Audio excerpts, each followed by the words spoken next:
Everybody get.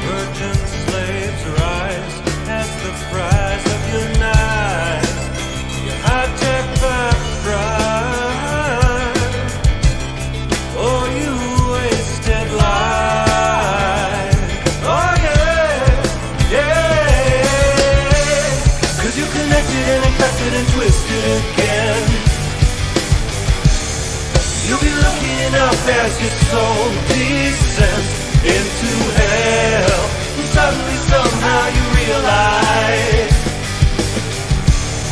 that you wasted life.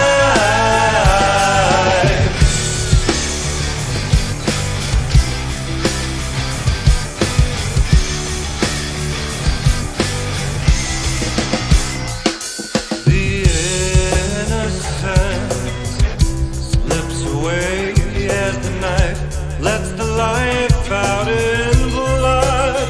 You hijack back pride. Oh, you wasted life. Oh yeah, yeah. 'Cause you connected and infected and twisted again. You'll be looking up as your soul descends into hell. Suddenly, somehow you realize that you wasted life. Oh, you wasted life.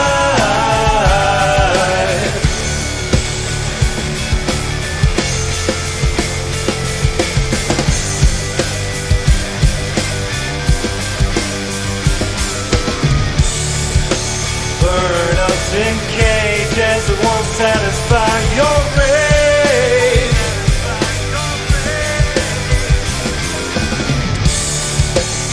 You can throw up for towers, but you're ashamed. You're the shame. You're the shame. You're the shame, you're the shame.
Ladies and gentlemen, welcome to MASL in the Box Live with your hosts, Adam, Matt, and Gio. Everybody get.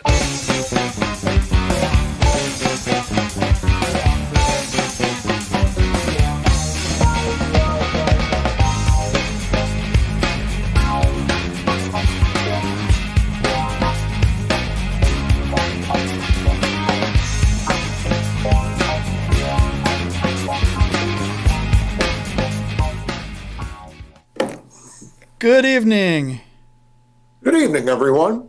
ladies and gentlemen, boys and girls. Welcome to MASL in the Box.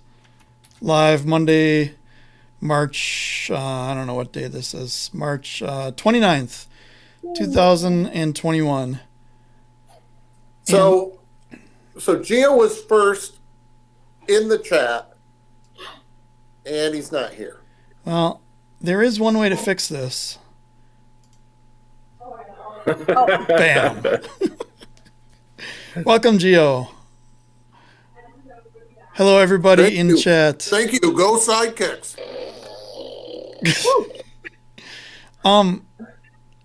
So I guess we should probably talk about Dallas first because Gio's not here. Yes. Get it out of the way. Get it out of the way. First Yeah, one. that's what I told him we would do, which is probably hey, currently driving. Well, then stop typing. What the hell? Get off your phone. I'm doing driver's ed. Do you know how many people have died? So that In the last Wow. 3 minutes from you typing on your phone? Wait. Let's go back. Lucy, you're taking driver's ed right now? I am taking driver's ed. Oh, right here now. we go. So I think everyone knows where I'm going with this. Have you impressed your driver's ed teacher with your left and right skills? See, I haven't I'm doing an online course right now, so I haven't actually had to drive with someone yet. So, Well, but I driven in a parking lot with my mom, and I'm pretty good with my turn signals. I know up is right and down is left. So, oh yeah, Okay. you're right. Do you know your hand signals yet? no. This is That's only after that's only It's after turning right. what? That's turning left, or I don't know. and that's stopping, but Yeah. people can't This figure out your. is actually you just cut me off. Yes. This is the universal hi there. What are you doing sign?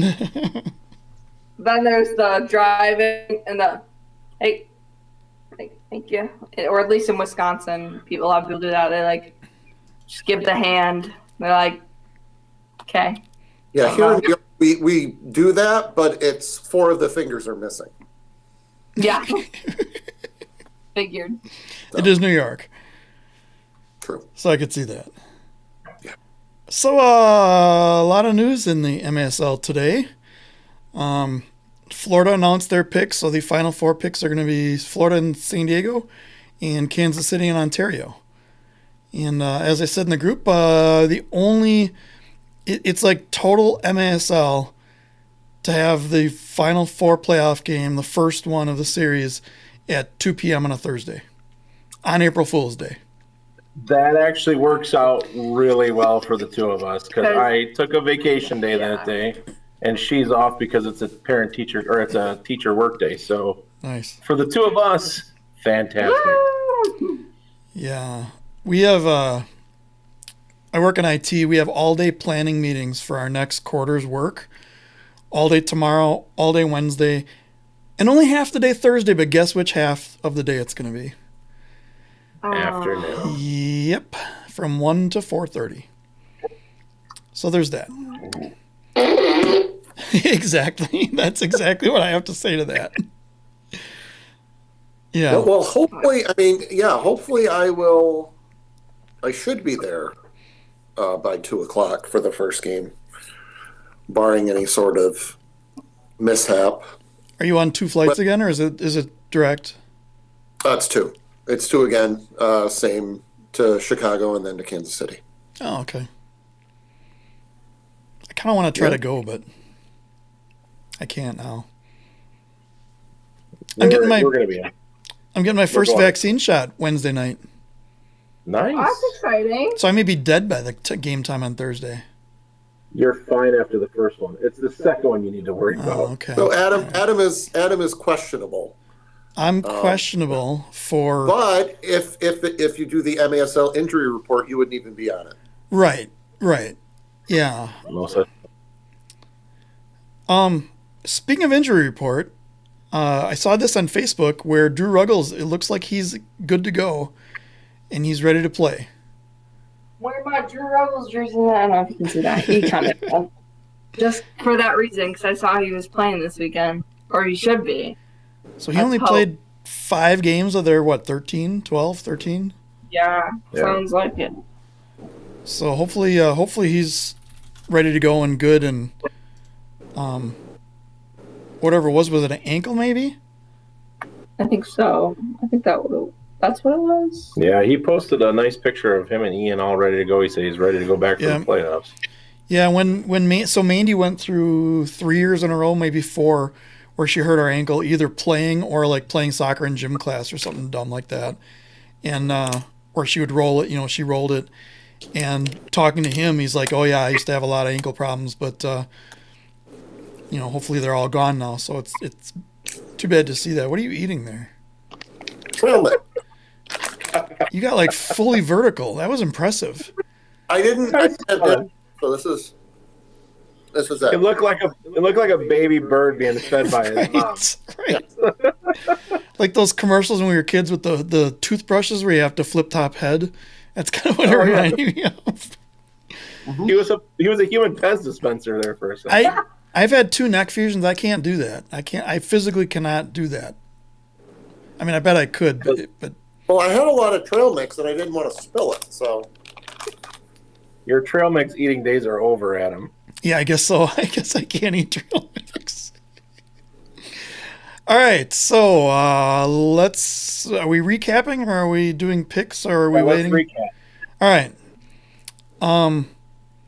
So what was the first game this week? Oh, Ontario. First, do the easy series, Ontario Dallas, which apparently neither game was easy. No, it wasn't.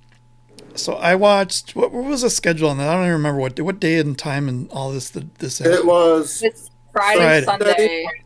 Was it Thursday, Sunday? It was Friday, Sunday. It was like the 7 Central, and then the Ontario Dallas game was Wednesday night, guys. It was Wednesday night. Yeah. Oh, Wednesday. Yes, it was Wednesday night, the first game. Yeah. It looked like Ontario was going to steamroll them, and then Dallas came back and made it super exciting. Mm-hmm. Just like they did yesterday, too. I have to admit, so my plan was to watch the first 3 o'clock game, and then as soon as that was over, watch the second 3 o'clock game, and then basically that would lead into the night game. But I got some cool ideas for some stuff in the middle of there that have nothing to do with anything we're talking about tonight, and I spent that time doing that in between games. Then I watched the night game, the San Diego Tacoma, and then I went to turn on the Dallas game, and they've done something in their video again, and the lines are all dotted lines. And then it was with us with our feed. Yeah, and then I couldn't hear the color guy, and I gave it all of 30 seconds, and I went and watched the F1 race, and that was much more enjoyable. We had both TVs going, and our Dallas feed was really poor, and our St. Louis KC feed was great. So I thought it was maybe just the fact that we had we actually had internet yesterday before it all crashed, so we had 2 Fire Sticks right next to each other. So maybe we made it crash with all the Wi-Fi we use in this house. No, there's people with way more stuff like that going on. Like maybe me, maybe not. Yeah, both games kind of mirrored each other. It was Ontario went out to a sizable lead, and then Dallas came back in the fourth quarter. So I mean that tells you Dallas has the pieces. I think it's just a lack of execution, maybe a little higher up than the players. Maybe. I think they can use a little bit better goalkeeper. I think that's part of it. Definitely. I feel like a goalkeeper can make or break an offense, or a team in general. With how goalkeepers play in the indoor league. Like Paulo brings a great presence to his ambush team because of the way he can work with the ball on his foot and distribute it. Someone had one of the goalkeepers might have been Toth, maybe had Thelema. I don't know. One of the keepers had an assist, and like that just goes to show like that with a good keeper like that, you can really do a lot. I think Vanzella had one last night. that's maybe the one I'm thinking Yeah. of. When Escoto just took the ball and then burned his guy and shot it with no angle and still scored. Standard Brandon Escoto things. Yeah, right. Speaking of which, Brian Farber will be on at 9:30, 45 minutes. Yeah, so we're not going to be long-winded tonight because I'm using a hotspot here that I'm probably draining whatever kind of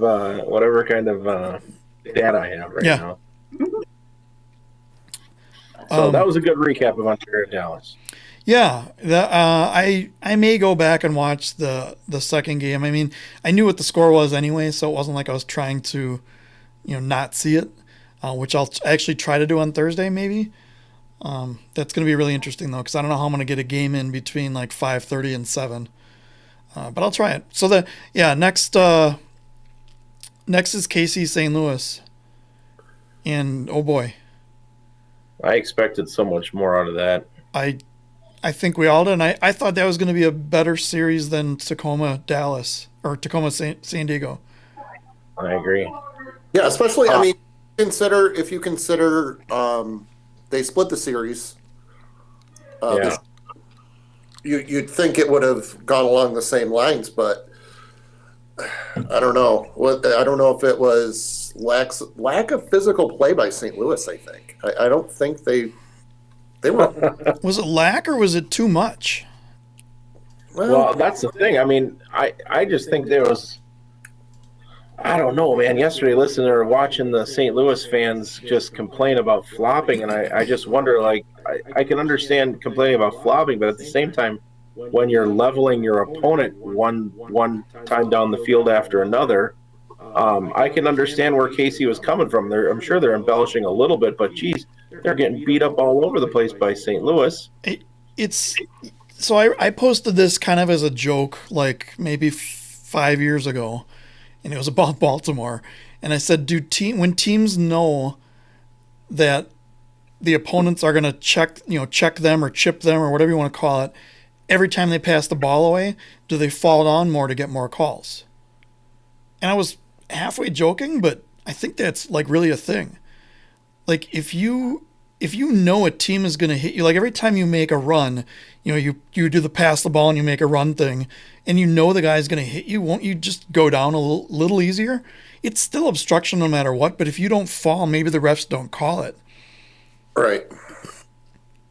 I mean, well, you made that comment in that thread about obstruction, and clearly St. Louis hadn't figured that out because Kansas City was taking full advantage of that. The minute they got into a passing lane or they stuck a foot out, Kansas City made some contact and went to the turf.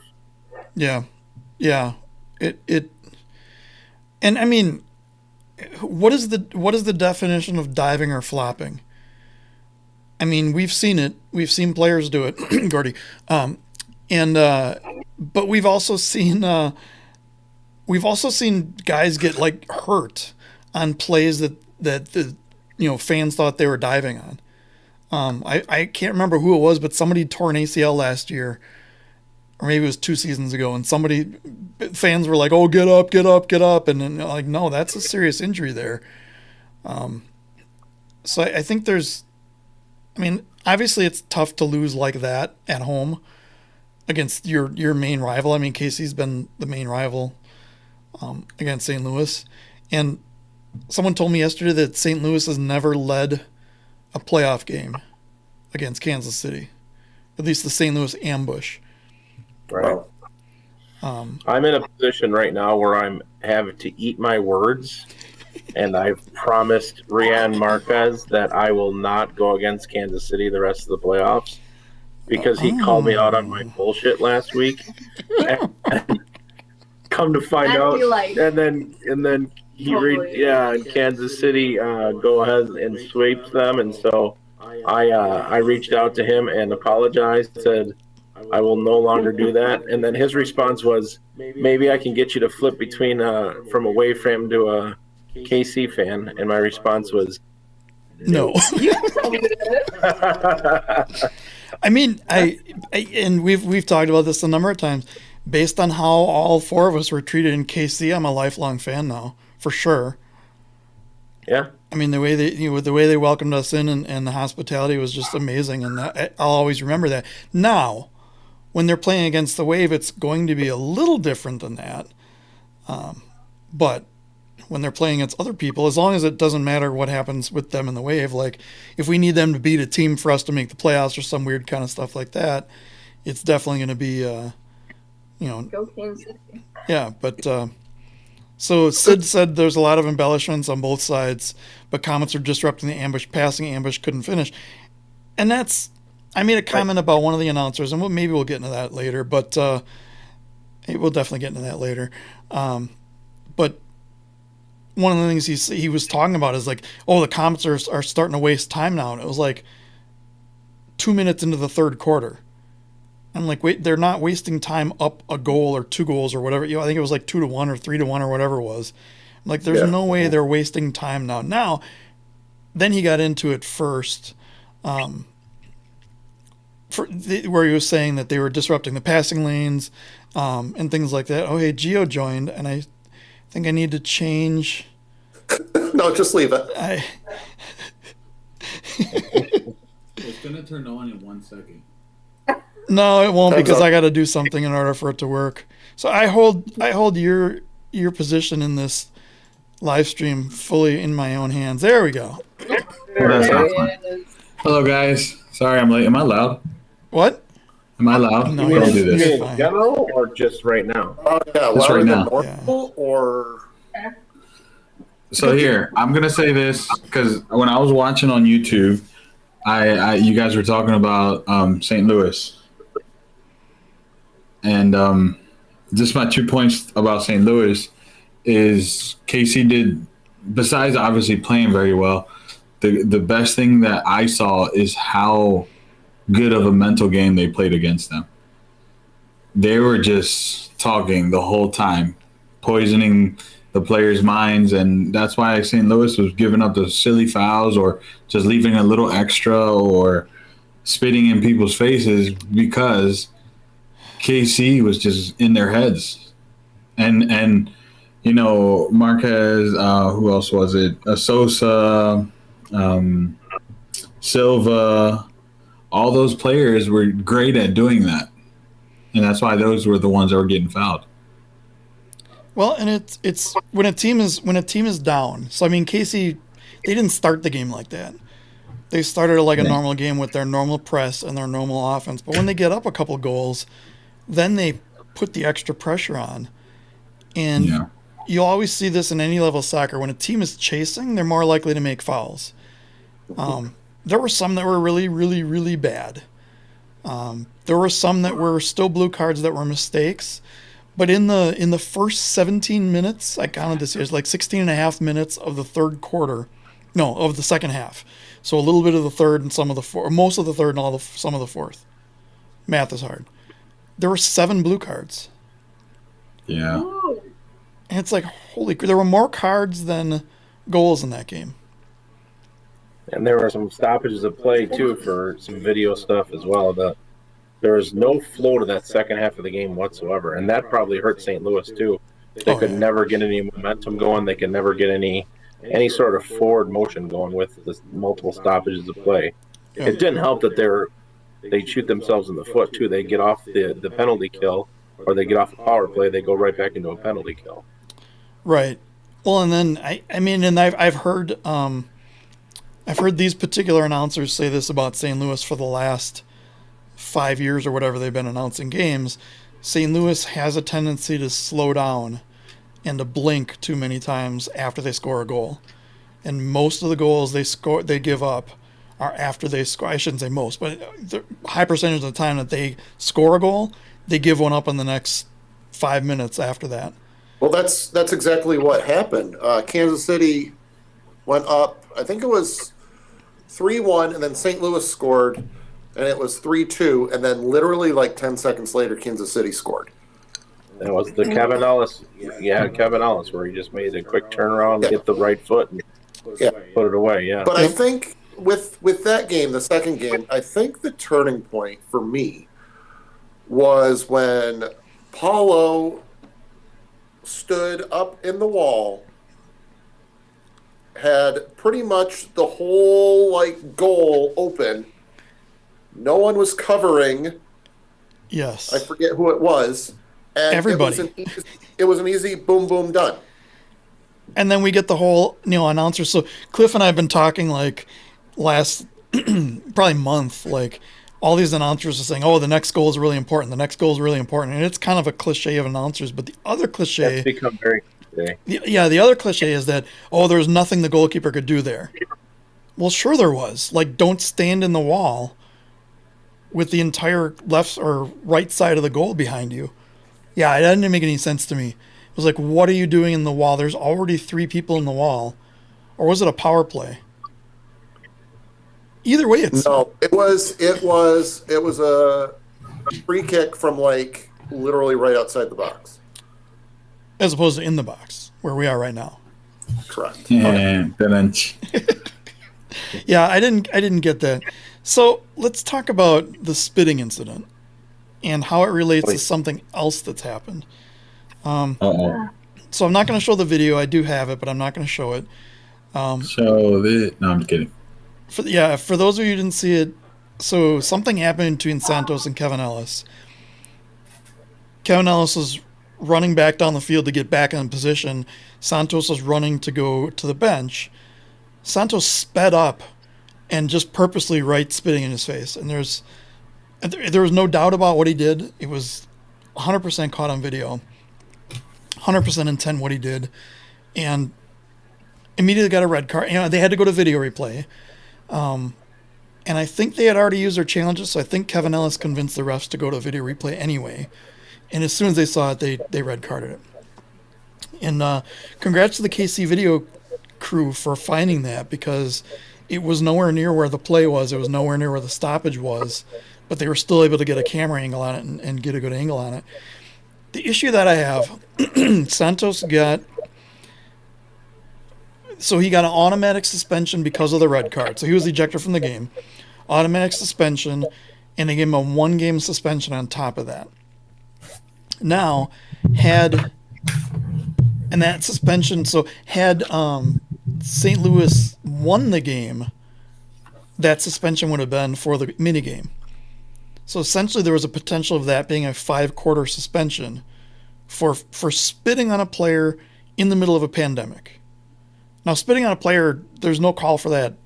If everyone has 100% immunity and there's no such thing as a virus and everyone's fine. But in the middle of a pandemic, it has to be seen differently. Now, in comparison, our good friend Derek Huffman got in some arguments with some players online, said some words people didn't like, and got a 2-game suspension and a fine. So now we're saying that telling someone to fuck off in a private message multiple times, 100 times, 200 times is as bad as spitting in someone's face. Someone who's not affiliated with the league either. The person he was jawing with that he got suspended was not affiliated with the MASL. Correct. It was just a person on Twitter. It was a non-sanctioned Facebook message. Well, no, this was after his Facebook message on the All-Star game, and I've heard a little bit more about what's going to go on, and I'm not bringing in names or what was said, but there were some private messages said as well as some public things. But there needs to be a review of that and the Santos incident. Essentially, when somebody punches somebody in the face, they give them a red card for that and then a 1-game suspension. So we're saying that spitting in someone's face is I would rather see someone just flat out punch someone than spit on someone. Yeah, I think, and you kind of can compare it to the Craig Chell suspension that we saw in Game 2. Craig Child's suspension was weird. It was weird. It was the right call, obviously. But I think if you compared the two, the Santos one is much worse, and I hope the MASL does something tacking on to next year if he plays. Well, it's going to be. It's already going to be carried over because they didn't make it to the mini game, so it's already one game carried over by default. I don't know if that matters for Santos because he's usually not ready to play first game of the season, but that's another story altogether. I think in general, the ref and the board that decides what courses are taken need to be more. I don't want to say you have to be fair across the board. Consistent. Right? Consistent. Yeah, consistent. It's a better word. And it's not. Sorry. Consistency. No, I was just saying how consistency has been used a lot, like with this league about or lack thereof. Yeah. Yeah. So I had a conversation with a San Diego fan today, and I said, so I was in the middle of eating dinner during that time that the Childs thing happened, and I missed like half of the first quarter of that game. But I did see the replay on it, and from what I saw, like if it was in the NFL, he would have gotten a face mask penalty. But it wasn't like a punch. It's like he grabbed him from behind and like pulled him over. It was weird. I've seen worse get a blue card, I think. But in any way, I can't imagine that being anywhere near as bad as I think it was a soft foul because, Childs got pushed first and he just kind of like, since he got pushed, he just kind of swung him around. And it wasn't like, I know it was a natural reaction and it was kind of just to get that second in between him and the defender. But as a captain and as a pro in this league for so long, you don't make that silly mistake. Oh, yeah. Yeah. A rookie, I'm sure, or even second year player, fine. That's fine. You're going to do it anyways. But as that kind of a caliber of a player, silly mistake. My first thought was that it should have been a blue and nothing else. To give it like an instant red. I think to give it instant red really needs a lot in this game. Like a flat out punch. Unless it's non-sanctioned, and in case that's. Well, it depends, right? It depends, right? In the moment, if the ref is trying to set an example, or if the ref is trying to set a tone, he's going to give a red card, a blue card for anything silly. He's just trying to let the players know, like, hey, look, not today. We're not going to do this today. So speaking of that, how could the refs have controlled the St. Louis Kansas City game better? That second game. The second game. Let me think. I would honestly go ahead, Matt. No, I just said, oh God. That was just. Because they just gave all the cards in the third quarter, and that didn't stop anything. Like card after card after card. Wait, right? Was it too late at that point? Where so many things going on in the first half, the refs got together and said, "Hey, we need to call more in the second half and get this game under control," and they just couldn't. Or I don't get it. I think the ref, where the ref failed at, was one, he was a little bit inconsistent. Where in the first half, there's that word again, right? You're right. Where in the first half he was kind of lenient, and in the second half he was like, all right, I'm gonna start carding everything. So you with when you ref a game, you have to set the tone from the beginning. Okay, let's say you don't do that. Okay, you see that the blue cards aren't working. Why not a red card? Why not? Yeah, that's something I would have pulled the captains aside, or maybe like Everton and Stefan Stokic and said, listen, guys, it's starting to get chippy. I'm going to start calling a little bit more. You might want to let your guys know. I understand it's the playoffs, but it's starting to get bad. Yeah. And then if they don't do it, start pulling people. I would have gave 2 red cards, 1 to each team, for stupid stuff, just to set the tone at that second half. There was one, I think it was against Leo, where Leo had to leap just to avoid the hit, and then he almost went into the boards. Yes. Oh yeah, from Miller. Yeah, he still got clipped. Clipped, and granted, it's kind of your fault you're in the air, but you can't clip someone like that close to the boards in this game. And then St. Louis had a fit because they thought players were diving and flopping. It's like, what do you expect the guy to do? Yeah, it was crazy. So anyway, There was. I mean, a ref could give a card for embellishment. So my understanding was the embellishment rules. Now, I haven't looked at the embellishment rules specifically in a couple of years, but I thought the first one was a warning and then the second one was a yellow card. You can't get a blue card for embellishment. It's Right. always a yellow. Yeah. But I just haven't seen one. that's the And- problem. I don't know if they're. I mean, they have the replay thing now. Do they? St. Louis. This is in the first game. They challenged a play to try to get an embellishment on Neto when he came way out by the yellow line. He jumped up, and then they both fell, and then a And rush down 18 seconds later, a goal was scored. Right, so they tried to call a challenge flag on embellishment, and Everton said he threw it to try to sway the momentum of the game because he realized it was kind of getting out of their hands. But I mean, so there's one challenge, but they only get one challenge a game, so you got to figure out where you want to play that. I think that's where that like the embellishment. That's something players can't really call that, nor fans, and then the refs can't get pressured by either side on that. It has to be all context clues as far as like, okay, he hit him, but he kind of took a way extra dive, or like maybe he just left a little extra and he's just trying to call the foul. Or let's say the play before that, this player fouled this player. He's going to act a little bit more when he gets hit, because if not, the ref's not going to see it. So the ref has to keep those things in mind. And that's the problem with. So when I had my episode, if I was commissioner, I had a big thing when I was talking about referee education, coaching education. If the refs aren't trained properly, they're going to miss these things, or they're not going to catch on to these things. That's why I think refs need to be trained a lot more.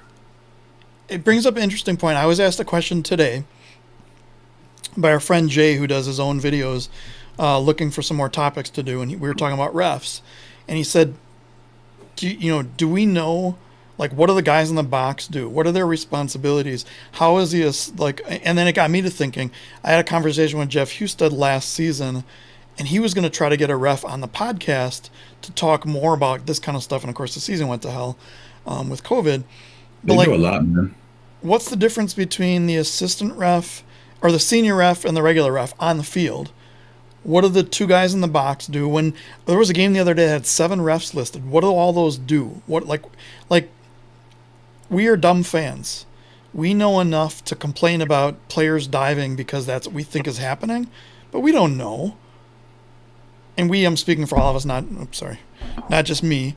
But like, I think it would be really good to have some sort. Ryan Sigich had a segment a couple of years ago where they would do like, you make the call, and then he would do a video explaining what was going on and what the call should have been and things like that. Mm-hmm. So they had a poll, a couple things. I think that would be. Scotty says we should ask someone who's in the box. Nobody here knows. I think I don't know what they do. I think I know though, what I like do. it's great and all for us to like speculate what call should have been made or what this or what not. But I think that's not going to matter, because the authority on the field is the ref. Right. So if the ref isn't trained properly. But right, to tag on to your point though, like referee training down to the coaches, down to the players, down to the fans, so we all understand what's going on. So Right. like when they introduce a new replay system and don't tell anyone. Oh yeah. Like or just, I mean, it kind of assume, you'll see this in NFL and you'll see this in NHL hockey, where something happens and then they have to explain the rule because it's maybe not a well-known rule. There's a play in soccer that's well-known by the players, and I don't think the fans realize it, where two guys are running down next to each other. One guy will lean into another guy and just kind of fall. And the way it looks, depending on who has position, it looks like the guy pulled him down. When in reality, they were just running and the guy fell. And a lot of those get called some of those don't get called. But then the question is like, well, it's obviously he flopped. Why didn't that get called for embellishment? Or is that just we're going to let it play on because he fell, no harm, no foul kind of thing? Well, that's where the ref training comes into play, right? Refs pick up on these things and they see these things, and that's why they need more time in the lower divisions before they become the first division. I think so. And a fun fact: two of the refs in the boxes are specifically there to see if they have too many men on the field, and also the switch. So Scotty, so you guys don't know who Scott Fellows. I can't call you Scott, dude. There's no way. He runs a scoreboard for Wave Games, so he's right there. And they're constantly talking back and forth to figure out what the call is so that Van, the PA announcer, can make the right call over the PA. So he says fourth officials handle stats. Third official is another set of eyes, has the ability to blow the whistle for too many men. Fifth official takes care of the visiting team box. And then if I assume if there's like a sixth or seventh, there may be the goal judges or something. So that leads me kind of an interesting segue into the next series. How many referees looked at the too many men on the field? I was going to try to grab a video of that to play. So anyone watching next series obviously is Tacoma, San Diego. Both games overtime, both games San Diego, both games 6-5. Yep. That last game last night was insane. I'm sitting here and Cliff, I made a comment to like, how many 4-3 San Diego games do we have to watch? And then all of a sudden shit got real, and it was just like, wow. But there was, I think it was a very pivotal moment of the game because it led to a goal where the flag came out from the San Diego bench, and it was a call for too many men in the field. And they played the replay a number of times from an angle that you cannot miss it. For some reason, Tacoma only played. Yeah, Brad says 1, 2, 3, 4, 6. For some reason, Tacoma only played 4 field players. And what happened? They got the line changes wrong. They got the line change wrong, so they only had 4 on. Yeah. Then one guy jumps off the bench, but then goes, "Oh crap! It's not my turn," and he jumps back, and that's what they called too many men, and that's when they threw the flag. But then he realized, "Oh no, there's only 4 on. I can go on." So they slowed it down. They played different. So the number one mistake from the production point of view was not showing the replay from the refs in the box point of view. So if we imagine the box being here and there's a wall right here, when the one player was coming down and came in, this player on the back door came out. At the same time, there was a player jumping over the bench, but he couldn't see if his feet was on the ground. But so when they were showing the replay, it clearly showed that this player landed by the time this one was already off. So there was no too many men. But when that happened, there were still only 5 on. There was never 6 on. It was going from 4 to 5, not 5 to 6. No. So it was 5, 4, 5. But in the middle of that, there was a player jumping over the wall to jump back over. Oh, I see. Okay. So there was one player coming off, and this player was coming on. And in the middle, this guy was mistakenly jumping over. But weird. He never, by the time this player came off, the player jumping over hadn't touched the floor. So from our point of view, we could see that. But if there's a wall impeding that vision. But they use that stupid camera so many times during regular play. I'm calling that camera the triple ass cam because they tried to show a replay of something that happened. All they got was from like lower back down of 3 guys. I'm like, what is this? Like, what are we looking at here? The triple ass cam. I got to add that to my terms. Yeah, the biggest problem with their production video is changing angles of cameras and changing cameras during the play. Like when somebody's making a pass across the mouth of the goal is not the time to play producer and go, I'm going to win a Grammy or Emmy or Tony or whatever it is for this, and I'm going to change camera angles to something nobody can see. Yeah. Yeah, I think when to kind of go back to the replays, I think when refs review it, they need to have all the angles available right away, because I think if the refs would have, well, maybe they do, and I don't know, but I'm assuming that when they were reviewing that too many men call, they didn't look at all the angles. But see, and I got to look back at it because the angles that I saw still didn't show anywhere near close to 6 people. It was 5, it was 4, and it was 5, but there was never a 5.5, so to speak. There was a 4.5 a number of times, or a 4.5 a number of times. It's the very first switch. So when you go back to look at it, it's the very first switch. You should do that now. No, I'm just Yes. No. go find it now. So anyway, so that series. What did I say? So my prediction, man, I called this. No, you didn't. Did you? I did. My 4 teams that are in right now, even though I wanted Dallas to win. So sad. Tacoma playing 7 overtime games this year. How crazy is that? And so I don't know if you were here, You know Cliff. what that means, though, right? Oh, what? They have no defense. Well, there's that. One night after one of these shows, Gio and I sat here, and I was going through games because I asked a question of like, in the history of whatever, how many games happened where the winner in overtime was the one who scored the last goal in the fourth quarter? Right. And there were the regular season had 7 overtime games. 6 were won by the person who scored the last goal in the fourth quarter. I mean, granted, it's only a sample of 7, but that's still a huge.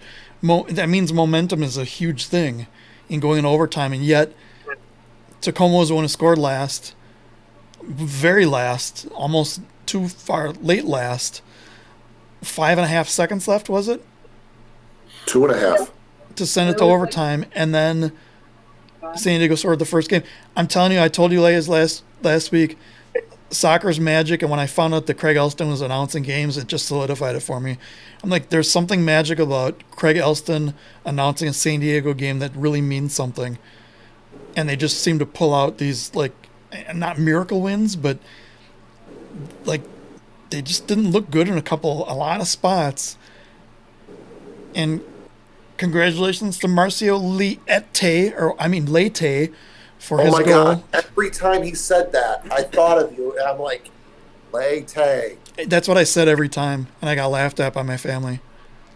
This has been like this since Lucy and I first started watching Wave games. Like, no matter what, where they're at, that name gets butchered. We like telling each other random names that we've heard, like Chamelet. That's one of my favorites, obviously. But no matter where you go, no matter what arena, that Leite's name gets butchered all the time. It's like it's clockwork. Nobody gets it right. It goes back to my, like, there needs to be a conference call between a rep from the team and the announcers before the game and go over all the pronunciation.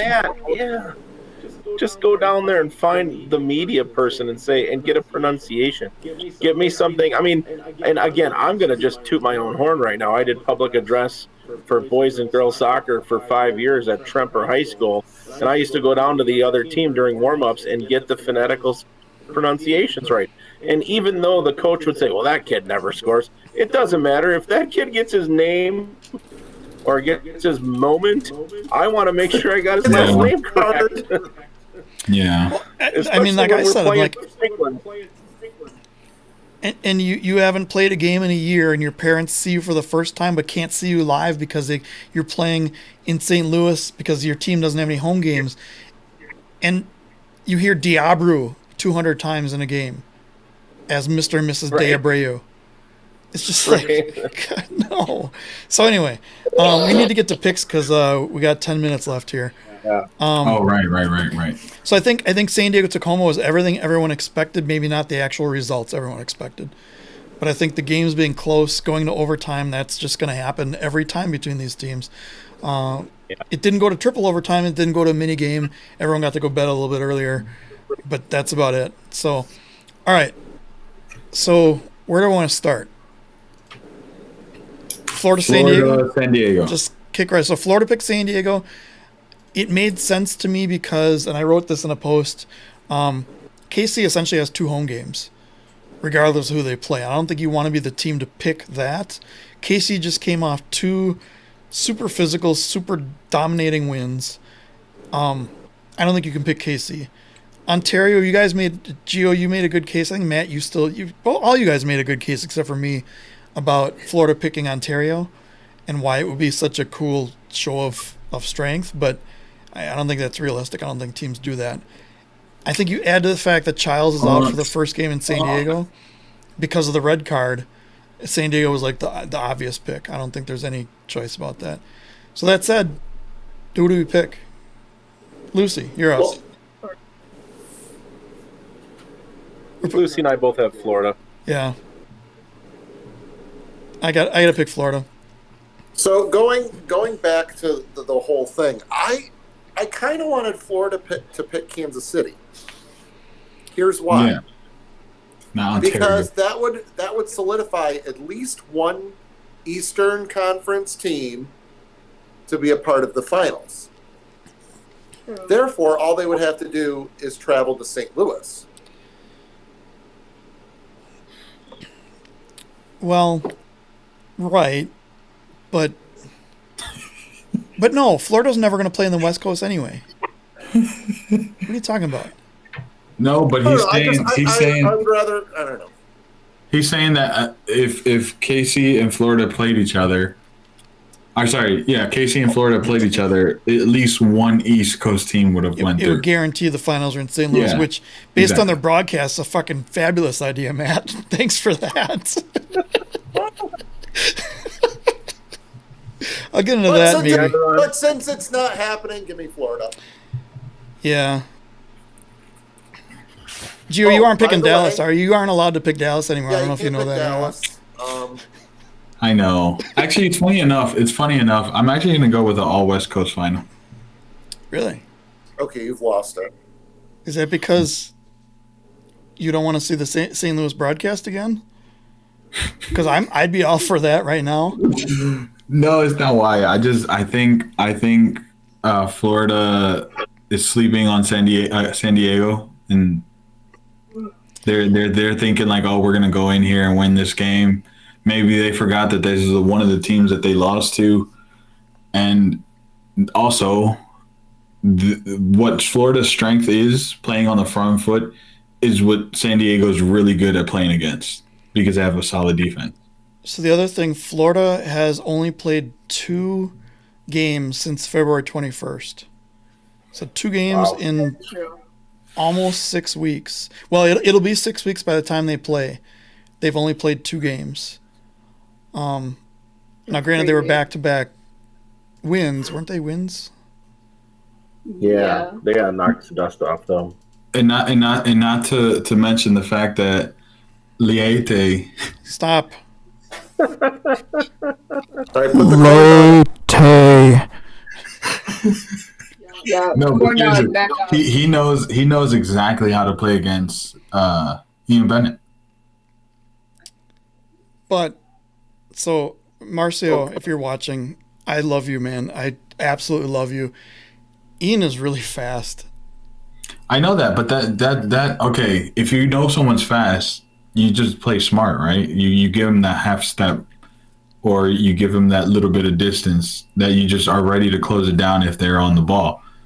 So it's all about being smart, and not to mention he's always partnered with someone that's fast. So whether it's Pino, whether it's whoever he's partnered with. So I think San Diego is probably best matched with Florida out of those 3 teams, just because of their style of play. Yeah, I can see that. Here's the thing. Here's why I'm picking Florida. I think with Florida, we've seen them at a higher offensive peak, if you will, than San Diego. Really? Twice as much? What a surprise! No, I think so. If you have Ian Bennett, and someone guards Ian Bennett, fine and dandy, you still have a lot of people to go against. Ricardo Carvalho, Joey Tavernisi. I mean, Ruggles is You back. could basically name their whole roster. So, yeah. So I just think. But I think that's the same thing it's going to come down. It's going to come down to Hugo Silva. fun fact. Florida has exactly twice as many goals in the regular season as San Diego. They had 82 to 41. I hear what you guys are saying, but you could literally do the same thing with San Diego, right? With their roster. And then not just that. Think about this. San Diego beat Florida when San Diego wasn't playing offensively well. That's true.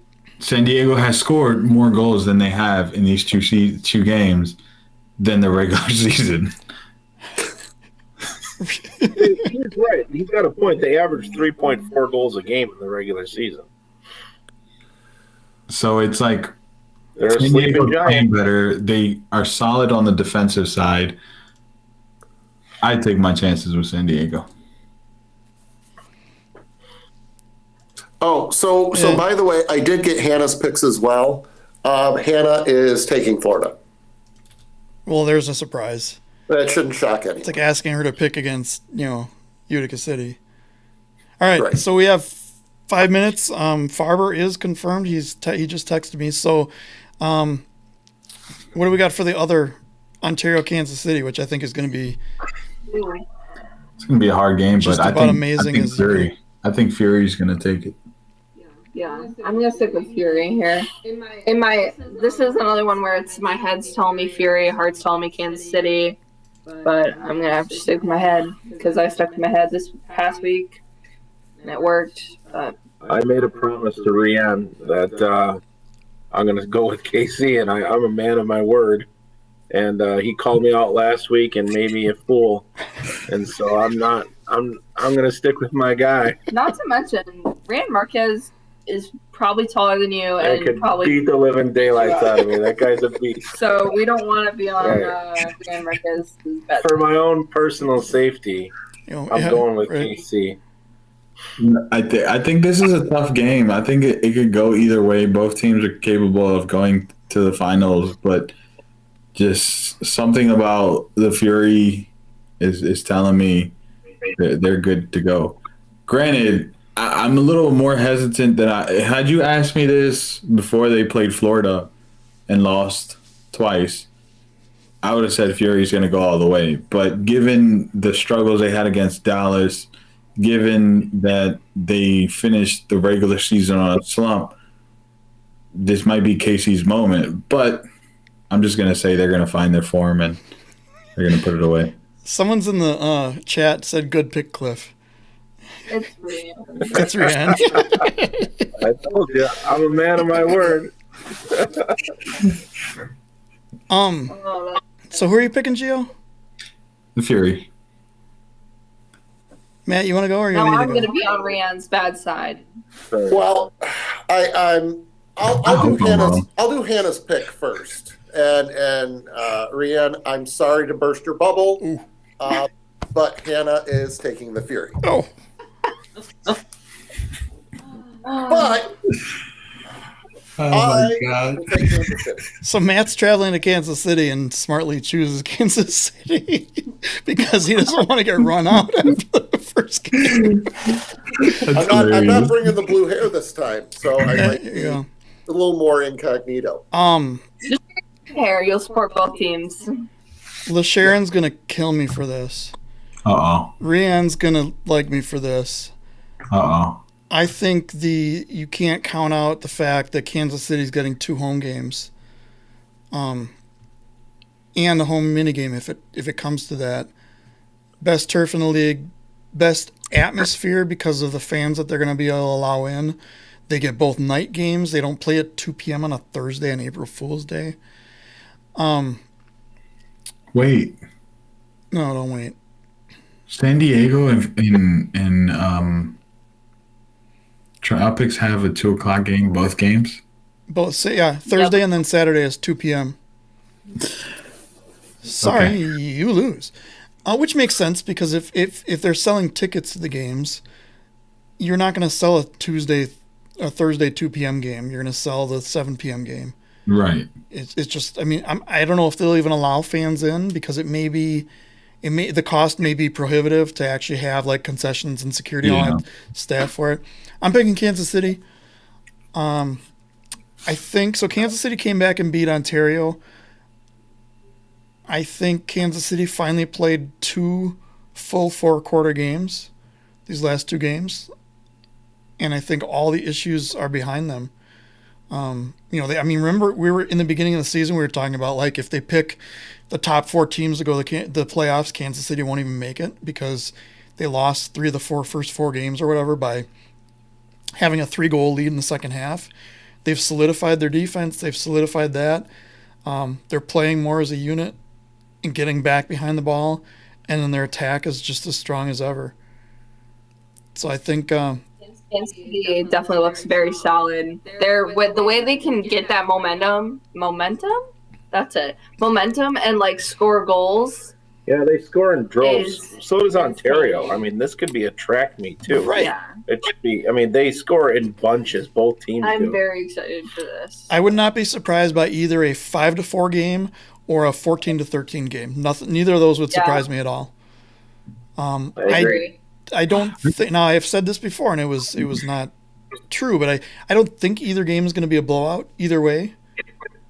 But I didn't think KC St. Louis was going to be, and that was kind of it wasn't a blowout, but it was kind of a domination on both sides. It was an embarrassing reminder of how far KC is from St. Louis. Right. In those nights, right? Because St. Louis has had moments this weekend, or not this weekend, this year, but this weekend was not it. There's a rumor of a player may or may not be able to play because of an injury. I can't say the name for Kansas City, but I think everyone else is healthy. I remember last week when I said Kevin Ellis is going to be your X factor. Difference maker. Yeah, difference maker, X factor. Don't even do that. If Kevin Ellis plays, they win. If I just don't see them stopping Stinson, man. He's just Stinson, and even like there's so many crazy scores on that Charlie team. and Charlie. Nestor is amazing too. I think he's top 5 in players right now in MASL. Absolutely. Wait, who? Absolutely. I know Huff agrees with me too, and you too. I think if they wouldn't have come back and beat Ontario the last game, I think my decision would be different. Yeah. Now, I'm not saying my entire decision is based on that comeback, but I think it would be different if they hadn't a comeback because we wouldn't have been able to see what they were even capable of. Yeah. Yeah, I think it's going to go to a mini game, and I hope not. I think it will, and I think we've seen more. And Clayson DeLima is a great goalie. Don't get me wrong, but I think I would rather have Nicolato in goal for that mini game. Yeah, I agree. And I also think Rian should win Rookie of the Year. Oh my gosh, you're such a suck up. No, I really do. No, like I actually agree with the him. way he changes. Sorry, Lisa. Go ahead. You're good. No, I was just saying I brought this up the other day during the game about we were talking about Rookie of the Year, and I said Rian would be probably my top choice to win. It's just the way he affects the game, and not even just when he's on the ball. Just when he's off the ball, the way he pressures, his ball movement, his movement into positions he's just an overall great factor to this. What's DeLima's first name and how do you spell it? Clayson. And why doesn't it show up when you? Oh, there's 2 S's in it. Oh wait, is he a fresh? Yeah. Is he a rookie? No. I just ruined my surprise. Hey, behind. Brian Farber, if you're still watching, we're coming. All right, yeah, we can go. We do this every week. We talk way longer than our segment. I was just gonna look something up. All right, yeah. Thanks guys we got all our picks in, right? Yes. Yeah, we're good. West So Coast. hey, we got Thursday's games, and then we're going to be at Disney World on Saturday. So we'll be relying on some updates on her phone, and then we'll probably catch up that Saturday night when we get back to the house that we rented. So it's a little bit of a bummer, but we'll be back in time for the finals. So you're out next Monday then? You're not going to be here? No, next Monday we will not be around. Okay. if something changes, like there's a giant storm or anything, and you wanna jump on from Florida, give me a ring. I'll let you know if anything will come to you live from the Magic Kingdom. That would be great. Yeah. Hey. All right. All right. Have We'll yourselves see you guys later. a great trip. See you guys. Enjoy. Tell Farber that Scuffed Balls says hi. All right. That's See you guys. my fan name. Oh God. Bye, guys. Jesus. See ya. Have a good Yeah. trip. Waiting for them to Yeah, vanish so off the I feed. think these semifinals are going to be super interesting. The KC Fury game is like caliber final or the caliber of a final. I Yeah, think. I mean, anything is possible with these semifinals. Yeah. I mean, it wouldn't surprise me if San Diego swept. It wouldn't surprise me if they went to a mini game. I mean, there's so many possibilities, and all of them make sense. I mean, it's just Tacoma, man. And just not to go back to it, but the way they fell apart, man, so quickly.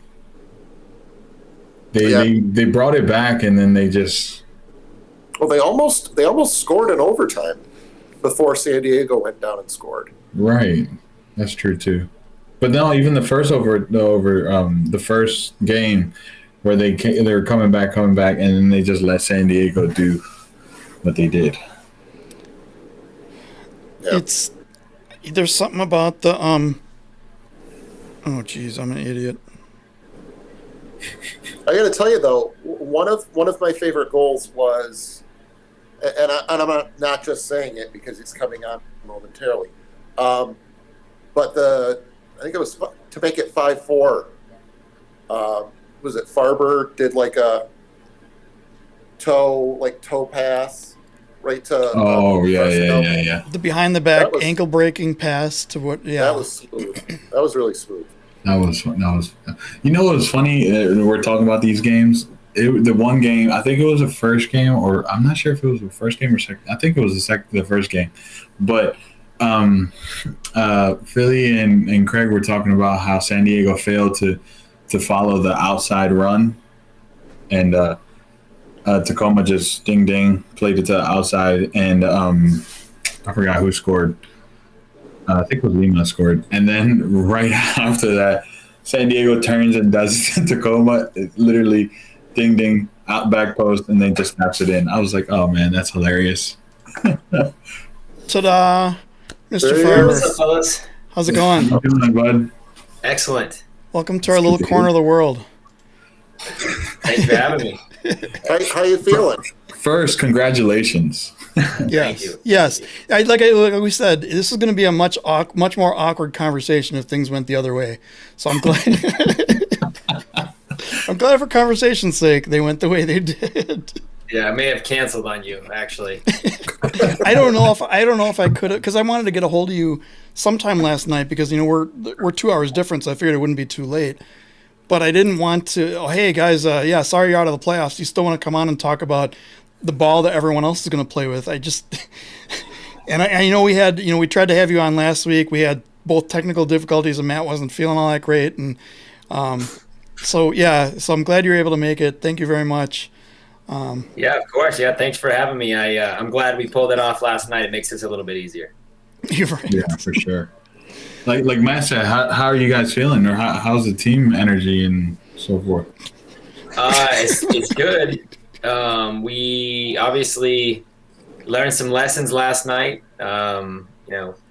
Think we're a stronger unit for having to go through this series the way that we did, and it was pretty quick that Florida called out San Diego as their choice, so they didn't have much hesitation. I'm sure it was something they were thinking about. If San Diego wins, we want them, so it was probably more thought to it, but it felt like it was really quick. And so, we knew we didn't have to wait till today or tomorrow to find out. And now it's starting to game plan. Nice. Yeah. So do we just expect every game between you and Tacoma for the rest of our lives to be a overtime game? I think so. I don't think we're allowed to finish games in regulation. I had visions of 2 seasons ago, where it was like triple overtime or double overtime or whatever it was. And it's like, oh, Yeah. I don't know if I want to stay up this late for this, but I know I'm going to. So It seems to happen that way a lot. You know, it's crazy when teams know each other so well. You just have a way of keeping it tight every time. There's never been a real game where one of us have blown each other out. So at least not recently. It's been a while since we had a massive victory or loss. yeah, it's weird because like Tacoma's gotten a lot more consistent in the last couple seasons, but they used to be this team like you'd never know what team you would get when you play them, but they're always the same against you guys. It's just like, okay, that's what they're waiting for. That's what's going on. So go ahead. Go ahead. Oh no, I was saying, would you consider Tacoma more of a rival than Ontario or Ontario? Oh man, that's a tough one. Tacoma has been a rival for the Sockers forever, right? I mean, you got to go back to the early days. So I would say that rivalry exists longer and more because of the history. But recently, Ontario being close to us, right in our backyard, and they've got some wins over us in these last couple seasons. Before I wouldn't say it was a rivalry. I think we had them like 20 games in a row for like 6 or 7 years. So it definitely wasn't a rivalry. But look at their team now. Look at who they have on their roster. Look at how well they're playing. I mean, rivalries are built through time. But I would definitely say that we have a real rivalry with both of those teams now, based on being in our conference, based on how well we know these players, and the results as of recent. We asked Philly and Panda when they were on the show who Ontario's biggest rival was, and I figured, because it's always been like you guys in Monterey, like into the playoffs without really any concern there, and then it's always been somebody else, and then those two teams are fighting for that last playoff spot like every year in a row it seems. But yet Ontario said nope, San Diego is our biggest rival for sure, and I was kind of surprised at that. That's probably because it's because we owned them for a while, right? I mean, that's why. Let's be honest. I'm not being rude. They're a good team. They finished way above us this year. I'm not talking trash. Oh yeah. Right. They want to beat us every game. And when they did beat us, it was a huge celebration. And this year when they beat us, I think they beat us by 4 goals. So, hats off to what they have built over time. They've really, truly done it in a really well, like from top to bottom, front to back, however you want to look at it, offensively, defensively. They're organized. Their young players have grown and matured. It's fun to watch. I mean, they have a roster that is strong, and that wasn't always the thing. They didn't always have 3 lines, right? Now they have 3 solid lines. So it's definitely going to be an interesting Final Four, and to hear that they say that doesn't surprise me.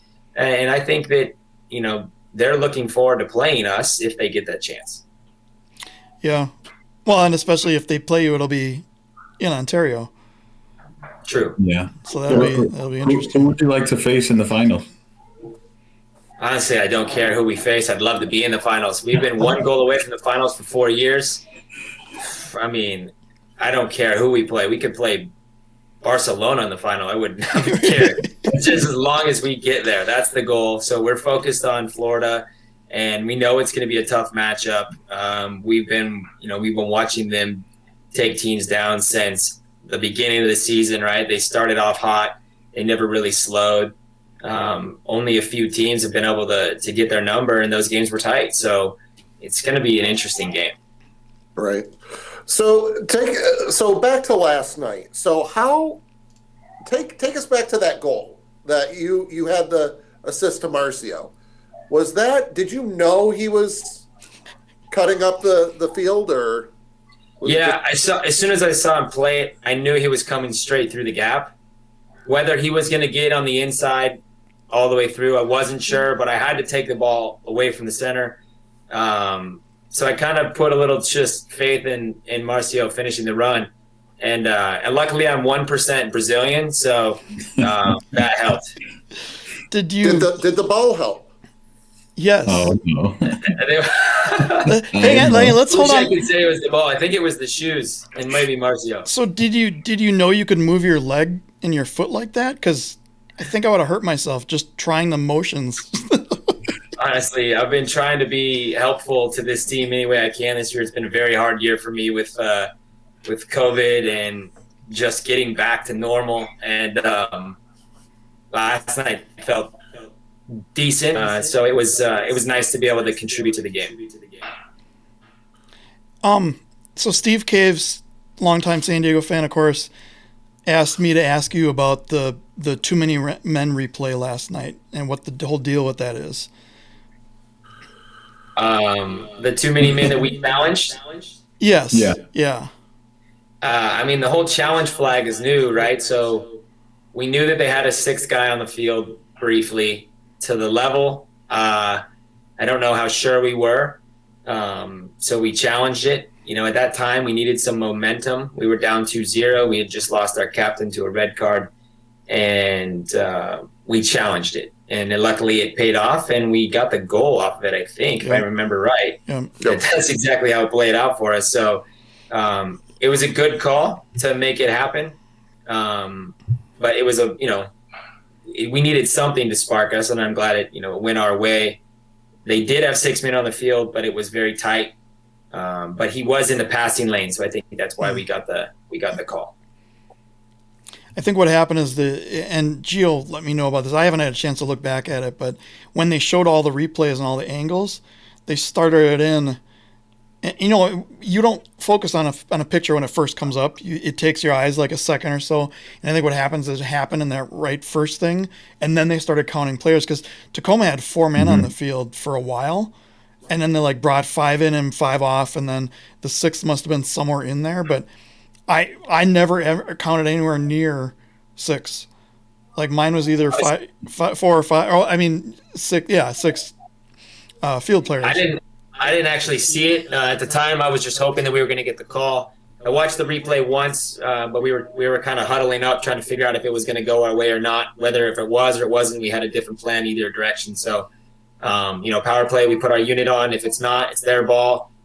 I think it was their ball on the wall, so we had to get our defensive unit on. So, so I didn't actually see it, and I didn't see the, how far it was. I didn't go talk to the refs. I just was, fingers crossed that we were gonna get a power play. So what happens in this? I don't think I've ever seen this. What happens when the captain is sent off with a red card? Who takes? Is there a second captain always on the team? I know most teams have a second captain. So, yeah, we were covered. Just wanted to make After that power play, I mean, we saw Pollo he lit it up, scoring the first 3 goals for you guys. How big was that? I mean, you don't really hear about you and Craig Childs and Slavisa, and Pollo Ruiz just went off.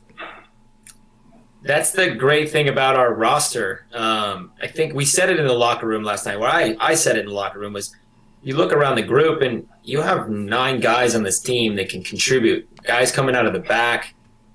At any point, there's somebody on your team that can take over the match. Who wants to do it? And it was actually very interesting because Pollo, I don't believe, was on the power play until Craig's red card, so he was put on the power play, and then we adjusted who was on the ball and who was down low, and Pollo got started. When he got that first one in, there's something that happens when you score the first goal. You just you feel like you can do it again and again and again, and obviously he did. His second goal was nice little cleanup, and then his third goal was unbelievable. Probably the best goal I've seen all year, maybe goal of the year. I mean, it was right when we needed it, and it was unbelievable, and it actually topped his goal from 2 nights earlier, which I thought was potentially the goal of the year. So that was unreal, and to put one away on a goalkeeper like that from a distance like that with closing space under a pressure moment, it just goes to show you the level that he brings, and now we're going to expect him to do that every game. Nothing less. And he came close to 4 another 2 or 3 times. That was crazy. He was feeling it. Yeah. So I'm going to ask you I don't know if it's going to be a tough question, but give us a little insight on what kind of mentality or what it takes from going on a losing streak like you guys were at the end of the regular season to give us that level of play for a semifinals or quarterfinals? I think we've just tried to figure out what our identity is. We were averaging 3 goals a game for like 8 games, 9 games. We were averaging 4 goals a game against. And so I think we realized, like, wow, we're a way better defensive team than we are an offensive team, and we're going to embrace it. So we have basically taken on that mentality of supporting each other, playing harder defense than we typically do. Normally we just try to outscore teams, and you know, we play defense, but like, hey, if somebody gives up a goal, it's okay. It's not the end of the world. Now it feels like we can't give up goals, so because goals for us are hard to come by. And we know that this dam is going to break, and we know that we're going to start scoring goals. You know, we put away 9 on Dallas, and it started feeling like, okay, maybe this is like the perfect game before the playoffs, right? Get 9 goals, get some confidence. But we knew we were facing Tacoma with 2, you know, all-league keepers, a strong defense, a fast midfield line, and a team that likes to keep possession of the ball. So, you know, we were not banking on scoring 9 goals again either based on our record this year. So we just know that we had to play smart on the defensive end and try to be clever with the ball, take our chances when they come, and cross your fingers that they go in. And they did. They did, yeah. enough of them to matter, at least. This is true. So do we want to get to it, guys? Yes. So speaking of ball, there was an incident. I'm sure you're aware. Oh man! So we'll get to the whole flight ball, and that's kind of the reason why we wanted you on in the first place months ago. What happened? What was the deal with the slippery balls incident, which will go down in MASL fame for the rest of our lives? They're all slippery. Let me put it that way. So a thermally molded ball has glue to hold the seams together, but when you ship them, they ship inflated like this. You don't deflate them and pack 50 balls in a box. So they're never meant to be deflated very much, and then you can only fit a certain number of balls in a box. So when they sit on a container and they come from the factory, they sit in a container that gets hot during the day and cold at night, and hot during the day and cold at night, depending on the elements of where it's at, what hemisphere, you know, crossing the ocean over 6 weeks. So there's this coating that protects the glue and the pressure that goes into the ball. And that coating is pretty standard for a lot of soccer balls. So I used to be the head of accessories for Puma. We made a very similar ball with the same texture. It had the same coating, but also it just is, you know, it was kind of a rush to get this ball done before the All-Star game, before the league started. We actually spent $4,000 rushing the first 90 balls from the factory to get them to San Diego, to overnight them to Dallas and to Florida, and they still missed those games by 6 hours. Oh, geez. So, you know, it was rough, but at the same time, we've come up with this agreement with the league, and we wanted to do it, but it happened so kind of odd, right? We weren't sure if we were even playing, so we weren't sure if we should even place the order. We weren't sure if the league was going to happen. And then we decided to green light it and go for it, and it just put us up against taking kind of a ball that we'd already tested and used for about a month, and we felt pretty good about it. So we had no choice but to go with it. Yes, they are a little bit slippery, but by no means are these the long-term decision balls for the league going forward. So was it just that one game, or has this been that way every game so far? Well, we ordered 400 in the beginning to try to get each team, you know, 25 to 50 balls, depending on how many teams we're going to play in the league. Then we placed another order to get an additional number because we had a lot of interest. So we had 2 orders. They both have a similar spray-on coating, and it's similar, but it wears off. The best part about it is I was testing it at the All-Star game, and I was talking to Waltman. Obviously, you like to have a goalkeeper's opinion about how a ball flies at you and how a ball dips, and every goalkeeper always complains about every new World Cup ball that launches. We hear it every 4 years.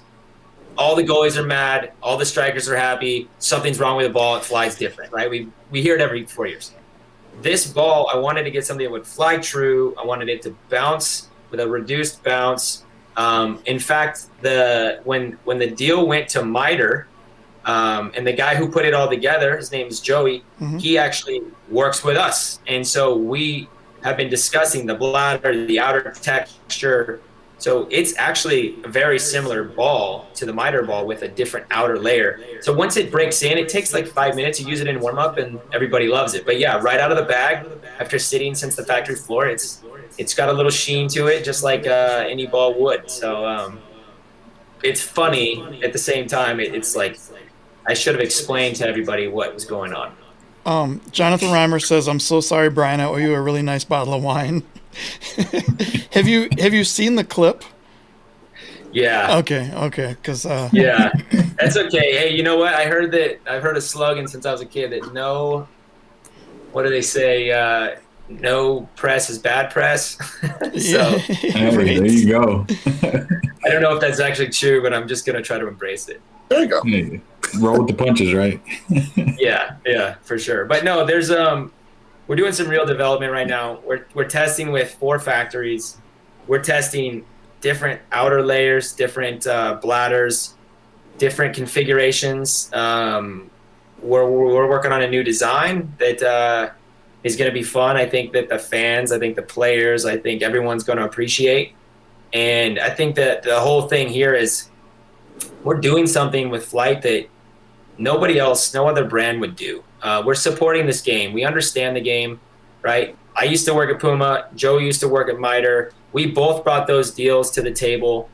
Phil Salvaggio, the owner of the Sockers, is, helping financially back this so we can make sure we make this happen. We get the balls for a very expensive price per ball, and we sell them for the same price to the league. They're basically, this is just what we want you to have. So we're definitely creating something here, I think, that's going to grow, and it's all for the betterment of our sport. And, if the players are giving me feedback saying that they didn't like the ball, then I'd already be taking that into consideration, and I'd be making changes. But so far, the feedback on the ball, besides some of the sheen and the little bit of like the seams having issues, where everybody loves the ball. They'll love the way it plays. They'll love the way it feels, especially after, it breaks in a little bit. So we just need to get on top of that a little bit with this next design, and make sure that it's like the perfect ball. But it is by far the most technical, high-level ball that we've ever had in this league since I've been involved, since 2005. I think we have a replay of last night that we can prove that it's reasonable for footwork from your pass. It's pretty awesome. Sorry, go ahead. I got like 3 touches on it when I was at the All-Star game, and I did, took my foot on it and went like this, and it spun really good. I'm like, wow, that seems pretty slippery, but I figured it was the turf, and that was way back in December, and now it's like, to hear that comment, I just like, wait, what did he just say what I think he said? I'm just laughing my ass off, because Jonathan's sense of humor is very, very dry. And especially, it was one of his first games announcing, so he was, and he'll admit, we had talked about this with him before. He kind of went from energy level like way down here, and he was kind of moving it up as the games went on. And it was this like deadpan, no humor, I wouldn't be able to finish the sentence he did without just busting out laughing. And he just delivered the whole thing in this like almost monotone, but like sarcastic monotone. It was perfect for it. Jonathan, great job on that. I hope that's not the only thing that you are known for in your announcing career, but if it is, I think you'd be proud for it. Yeah. So Eric Bergerud is in the chat, and he said he's interviewing Phil on Thursday, but he can't ask him about Califino tequila, so what should he ask him? Oh, if you can't ask him about the tequila, that's unfortunate, because it's really good. I think he worded it in a way that maybe that's the obvious, so he wants to ask him something else. Yeah, that makes sense. Well, if you guys don't know the story of Califino tequila, you should get it one of these days, because it's pretty impressive. What should you ask Phil other than that? Oh man, I really don't know if I should answer that. There's a couple directions to take it, but Do the one that doesn't get you in trouble. hey, you know what? I think ask Phil why his team is motivated to play for him. I would say he's the best owner in the league, in my opinion. I haven't played for all the owners. I hear great stories about other owners, but I've known Phil now and for a long time, and I've seen the way he handles the players. I've seen the way he, helps people, post soccer and just kind of everything in life. Just get them things that maybe they wouldn't have access to. And I know that other ownership groups maybe would never do for a player. So he cares about people. He has a bigger heart than I think people realize. So I would frame it up something towards that, because I think there's a reason why players are motivated to play for him. Great answer. So we send that clip to Phil, right? Be like, hey, look, your players love you. Well, I mean, we do. I mean, that's the thing. I think that's the best part about it is, we're a family out here. Whether you speak English or not, he figures out a way to get to know you, and I think that's a big plus when you're playing for somebody and you're moving to a new city or a new country, or you're moving into a new place and you're asking to bring your wife or your girlfriend along. Like he makes it happen for players because he cares about people, and that's a big thing for me. And it was a major reason why I signed here in San Diego back in 2010. Has he been the coach the whole time? He's been the coach since as long as I've been here. Okay. I was taking the indoor season off, and Aaron Susie, a former teammate of mine who was the captain in California in Stockton, he was like, "Hey man, we got a couple injuries. You got to come down here, come play a game this weekend." And I was like, "I'm taking the season off. I'm not fit. I'm outdoor fit, but I'm not like indoor fit." He's like, "Dude, you're fine." And I'm like, "All right, well, let me see." And so it convinced me to come down. I brought my girlfriend, my wife now, and we came down to check out San Diego, and I scored 5 goals that night, so it was a good start to my soccer career. And we won the championship over the next 5 games. I kind of stayed and played, and then I went back to outdoor, and then the next year I was either going to sign for Tozer in Milwaukee, actually I was signing with Tozer in Milwaukee. Actually, it was a done deal. And I even bought an SUV and traded in my car because we were moving there. And then last second, Susie called me back and was like, "No, you're coming to San Diego." And so I asked my wife at the time, I was like, "You want to go to San Diego or do you want to go to Milwaukee?" What kind of question is that? That's not fair. It was loaded. We would have loved to have you. We'd still love to have you. But so I've lived in Wisconsin my whole life, and I hate the winters and I hate the extreme heat. And we go from, we've had days where it's 30 below to 45 above within a day. And it's just like, and then the 45 above seems so warm that you want to open your windows up. Where the rest of the country dips from 50 to 40, and they're freaking out because cities are shutting down. So. Yeah, I grew up in Idaho, so I like the snow, but I'm not sure I can handle that wind chill. Yeah, no, it's you're in an arena, so there's that, but that's true. It's the daily life that's the problem. I don't really have a good sales pitch to come live in Milwaukee. None of us do. There's a lot of snow, there's a lot of ice. You can shovel a lot. It gets your back into fit shape. The cold air is great on your lungs, especially if you have asthma. Not working. Wow. He's going to stay in San Diego. I'm not a salesman, am I? I'm not a good salesman. I'm a soccer for life. When I retire from this team, I'm retiring from the game. That's awesome. That's really awesome to see that, to hear that. And so can we go back? So Brian, you and I met for the first time out at the All-Star game, and you and I had a good 20-30 minute conversation about the ball, and I knew we needed to have you on the show. So give everyone out there kind of the reason why you wanted to create this ball in the first place. Yeah. Man, I love this game. I love indoor as a sport. It's what started my career. I I walked onto the California Cougars when I was straight out of college. And then it turned into an outdoor career for me. And then I came back to indoor, and I bounced between the two for several years and never, took a day off. I went from championship or playoffs to preseason every season for 6 years. And I always looked forward to indoor. It was always something that I was really excited about. And I remember the very first ball we had was this red Puma ball. And that red Puma ball was like everybody's favorite. If you guys can recall, it was everybody's favorite, called the Red Rocket. And it was the MASL days. And I actually couldn't find it when I started working for Puma in 2013. I couldn't find that ball. And I asked everybody in the whole company, where's this ball? I sent pictures like, do we know where this was made? Can I find it? Can I remake it? Nobody had a clue. No person that worked on that project was still working on balls. So I had no choice. We had a really good factory, and I called my mom, and she sent me my autographed ball from my first goal from my rookie season to me that I had to then send to the factory, like, goodbye to like most people keep on their trophy case. And so I sent it to the factory, and they pumped it up, and they weighed it, and they did everything. Then they cut it open, they dissected it, and they molded the Puma ball, and I never got it back.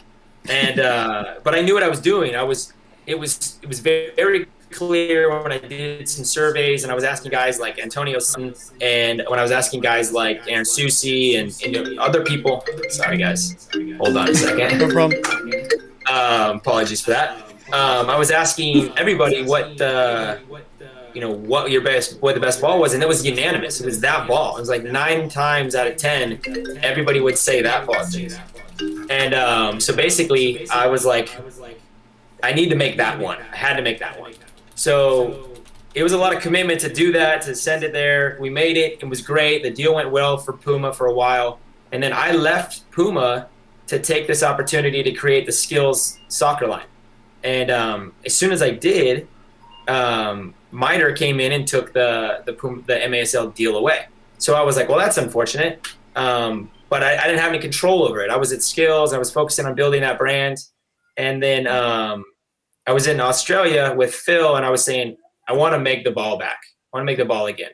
And he said, well, let's do it. Let's figure it out. Let's make the ball for the league, and we'll push it through and see if we can get to beat MITRE.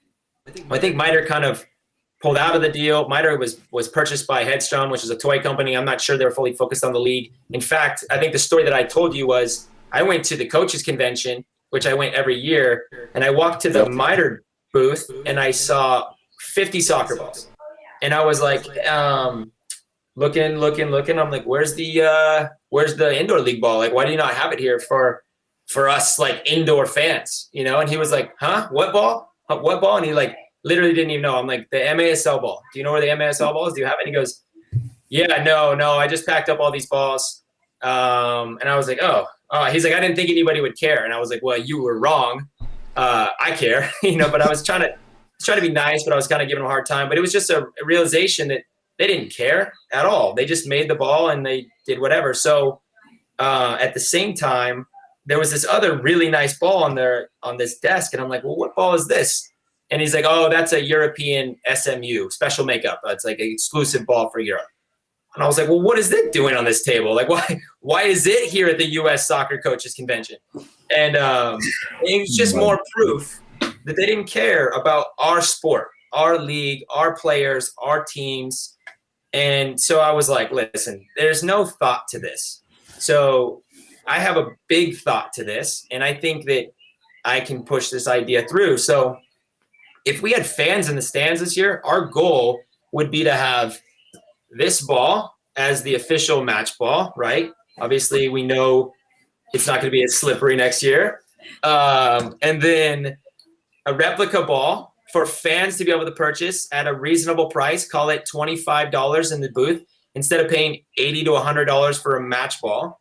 And then fan balls, like small size 1 balls, that we would offer these to every team in the league to be able to sell them. And imagine this ball and a little replica ball. That would be really cool that you can throw those out in the stands. And those things should be something that every team in the league should be able to buy at basically a factory price point, because it's about the fans and our teams and our ownership groups making money and not having to sell cheap stuff, but cool things that a kid's going to want to take home with or use that for autographs. So, I mean, some of those keychains and the tchotchke things that we've done over the years add up to almost as much as what a fan ball would cost. And I know as a player, I would rather give a kid a little small size 1 ball than a plastic cup or keychain or foam finger or whatever it might be. So we're trying to build all of that as a company at the same time as get the ball right and really be here to support the league, making the best ball that the league has ever had, making sure we listen to the players on the field, listen to the goalies, so everybody likes the way that it bounces and feels, and we get it just right. And then that should be here forever. And then make sure that the ownership group can be able to get all the things that I just mentioned without costing them a ton of money. And I don't need to get into the details of what those official league contracts are with MITRE or what it was with Puma, but basically every ownership group was going to have to spend a significant amount of money as per that deal. And the only reason that didn't happen is because the deal fell through when they were purchased and acquired by a bigger company that obviously didn't care about the MASL. Wow. Can you guys hear me okay? Audio coming through? All right. We're having some echo issues, and I was just kind of tinkering around in the background, making sure everything works. Oh, I think my wife was FaceTiming. Sorry. Oh no! I'm listening through speakers, and it's picking up through my mic. So I'm the sound guy, so I'm screwing around with all the sound in the background here. All right. So that was really cool. I know there was an issue with the MITRE ball when it first came in with it having to be the white ball for the first season, and it took like a year and a half to get them. I think it was really cool that Flight was willing to work with the league and saying, like, get this thing out there by the All-Star game. Yeah, we wanted to do that. I mean, to be fair, the MITRE, I criticized the MITRE deal in the beginning because I had to build the Puma deal. I was kind of proud of it. I designed that ball with our top designer on the global brand level. And then when MITRE came in, they took an off-the-shelf ball that was already in their line and said, well, this will do. And then I was like, well, that won't do. It's not built for us. Granted, it was a good ball. It truly was a good ball. It gets a little bit slippery too after it gets worn in, but it's a good ball ultimately. And part of the inspiration behind this ball was the MITRE ball's bladder, because of the way that it reduced bounce and the way that it kind of played pretty well and held its durability and didn't stretch. I don't know if you guys remember the Bowden ball, but the Bowden ball became like size 6 in a pretty quick period of time. So I wanted to make sure that we were getting it done. Now, granted, it did take them like a year and a half or something like that to create the yellow balls. And then when they did come in, I was excited. Like, oh, they're finally here. And all they did was take the same exact artwork and put it on a yellow ball. And I was disappointed again. Oh. So I think that this is all like driving my decisions towards bringing this conversation up to Phil, to the rest of the league, and making this happen is we're going to put a lot of more thought into what we're creating here. And I've been on the chat rooms. I've seen people saying, oh, make it the orange ball, make it the red ball, make it the size 4 ball like they used to play with back in the day.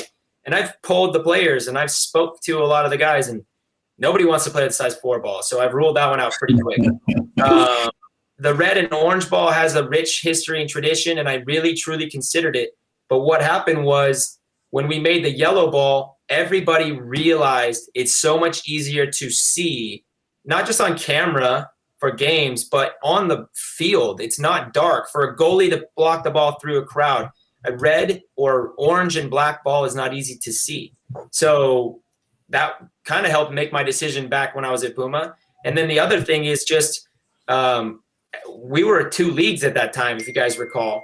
And the PASL in the very beginning was what happened was the one that ended up surviving and being the league that took the rest of the teams into it. And we had made the yellow ball, the PASL, to separate color-wise from the defunct other league at the time, which had like 3 or 4 teams in it. And we wanted identity separation. So if we would have made this red ball and this red ball, it wouldn't have been much separation. So you had to create a new identity, and yellow was the color. And actually, that decision was made by Baden in the beginning. And I think at the time, everybody was like, oh, that makes sense to have it here. But when you start playing with the yellow ball, you realize the yellow ball is much easier to play with as a player. And as a goalkeeper, I'm sure that they appreciate being able to try to protect themselves on a shot coming towards your face. Yeah. I love the fact that this is specifically for the indoor game. There's not a lot of products or merchandise that the league is getting. So specifically like jerseys, right? Like the Blast has the Adidas jersey that it looks like the outdoor ones. It's not like indoor specific. I know a jersey is a jersey, but it's just cool to see that you guys as a company are focused on the arena game. So I really appreciate that. And I love the way the ball looks. I appreciate that. Yeah, we're definitely looking at I don't want to spoil anything here because I haven't done it yet, but Don't get yourself in trouble. No, I'm working on something right now as like just a surprise for the teams. I'm hoping that I can execute this and give one or two to each coaching staff next year. But it's yet to be finalized, so it's going to take some work on my end on the development side. But the idea is like, we all use coaches boards to draw up plays, and we're drawing it on a soccer field board with corner lines and flags. And it would be nice to have a first indoor coaches board with rounded boards and red lines and proper box sizing. So just little things like that. It'd be pretty cool if we can make that, even if we only make 50 or 100 and give them away to the ownership groups and the coaching staff. But I'm sure that we would end up finding other people that would be interested in having those in the PASL, M2, M3, and around. So, but it's definitely things that we're thinking about. I'd buy The one. youth leagues too. Matt will buy one and do. Matt has a board he uses sometimes on the show. I would buy one. I coach indoor, so like my youth programs. When we go from outdoor to indoor, that would be super useful. Yeah, so that's something that's like on our minds. But again, priority number one right now is making the perfect ball in this next iteration. Question from Aaron: is Flight looking to roll out indoor balls to indoor youth leagues at all? Absolutely. We want to be the official arena indoor soccer ball for the globe. We're talking about, maybe even the World Mini Football Federation. We're talking about Football Rapido. The whole thing would be great, but we just want to make sure that we make the ball as advertised before we try to go after everybody. And I think we're going to get there pretty quick. And then, from that point, absolutely be amazing to be able to have deals and offer the same kind of business deal for those teams and those leagues and those organizations on the international level too, where they know that the ball is going to withstand the boards and play well on the turf and not be too grippy or too slippery and play well for all the players. Yeah, that's awesome. So to go back to another question that Aaron asked, kind of going back in the conversation, could you explain a little more details what you meant by indoor fit versus outdoor fit? That's a really good question, by the way. So when I try to get indoor fit, I would always do like 6 weeks of a treadmill run where you jump on a treadmill that can go like 18 miles an hour or 20 miles an hour. You max it out and you run on it for 1 minute on, 1 minute off, 1 minute on, 1 minute off. And as you start to really fatigue, you can turn it down a bit. But as you start to get to the point where you do that almost every day, you don't need to turn it down. You could do 10 sprints, 10 1-minute sprints. It's like running 6 boards without having to turn. And you get indoor fit quick. Your lungs can recover very fast. As soon as you put your feet on the side and put your hands up, you're immediately trying to catch your breath, like emulating the game. You just subbed off. You're watching your teammate, bust his ass up and down the field, win the ball, counterattack, get off. You go on. You do the same thing. So it's just to get you indoor ready. The difference between outdoor is a lot more interval style, where the resting isn't standing, the resting is working, and maybe your sprints aren't max capacity for a minute straight, because that's not realistic. You're going to be able to move and adjust and get in position. But there's definitely differences between indoor and outdoor fitness for sure. Yeah, I hear that a lot. I hear that it's not even just fitness, but skill wise too. So it's completely different sport from what I hear a lot. Definitely. Two people want to know when they can buy the new ball. We're going to throw it up on a Shopify site shortly. So I will let you guys know as soon as that is possible. We basically, we have to start from scratch a little bit with the brand and rebuild everything. So we're doing that now, and it should be up and running pretty quick. Nice. Another question we missed. Awesome. We were talking about the ball. So back to playing. How have the additions of Vanzella, Morgan, and Leite been for the chemistry of the team? Good. You bring in a couple of, alphas to the team, and you add that to a group of guys that already had several, leaders. It could not always go smoothly, but I think that we all have a common goal. The goal to come to San Diego, whether it was for 9-game season, 10-game season, and then a short playoffs, is the goal is to try to win a championship while your team is taking the year off, right? So I 100% think that we've brought in guys that are focused on that, right? You've brought in winners. Vanzella's got a few. Marcio's got a couple. So it's bringing in winners and winning mentality to add to a group of winners and with a winning mentality. And obviously the goal was to try to build on that so we could all, try to hold the cup at the end of the year. This season didn't go as planned, for sure. We didn't really get to click very well. We had a very short preseason. We only trained 4 times before our first game, and it was not with our team. It wasn't, the whole group wasn't there. We've had some injuries, when you're not having Craig Childs in your lineup on a regular basis, it costs us. He's our guy. And he kind of sets our tone, not just playing, but, as a leader. And he's evolved into becoming a very good leader and captain of this team. And he has us going. And it's been challenging without him being, fit and healthy. And then the game where he tried to play in Florida, where he's clearly not capable of playing, I think he was so caught up with just not hurting himself worse. It's very hard to focus on building up the rest of the team when you're not even sure you can even play yourself. So it's just been a weird season. But to bring in those guys have definitely helped. And I think we're all starting to click a little bit now, and maybe it's just the right timing for us. We've peaked too soon in the past. We know what that's like. So we definitely have not peaked too soon this year. Adam, did they mention Ben Raymond at all from Utica? No, never heard of him. Oh, okay. All right. Hey, Matt, your video is off. Is there something you can do to fix that? I can try. So Ben is quite a funny character. Ben showed up here and actually got into a vicious tackle in practice on day one. And he's been struggling with that since he got here.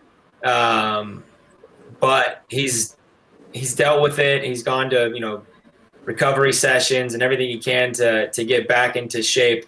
But you can tell it's bothering him. And he's not been vocal about it. He's not, I think he wants to just do his thing and contribute to the team's winning and to team success. And he's got a funny side to him. He actually went golfing today here on this golf course that I live on after the training session. And I said, call me when you get to tee box 2. I'll meet you on 3. And he never called me. So I'm for sure writing him off tomorrow morning. I'm just, I'm going to give him a hard time about that. I would have loved to join him, but he didn't call me. Rude. Yeah. Matt, maybe we can hear you, Matt. Missed opportunity. Yeah. We can't see you.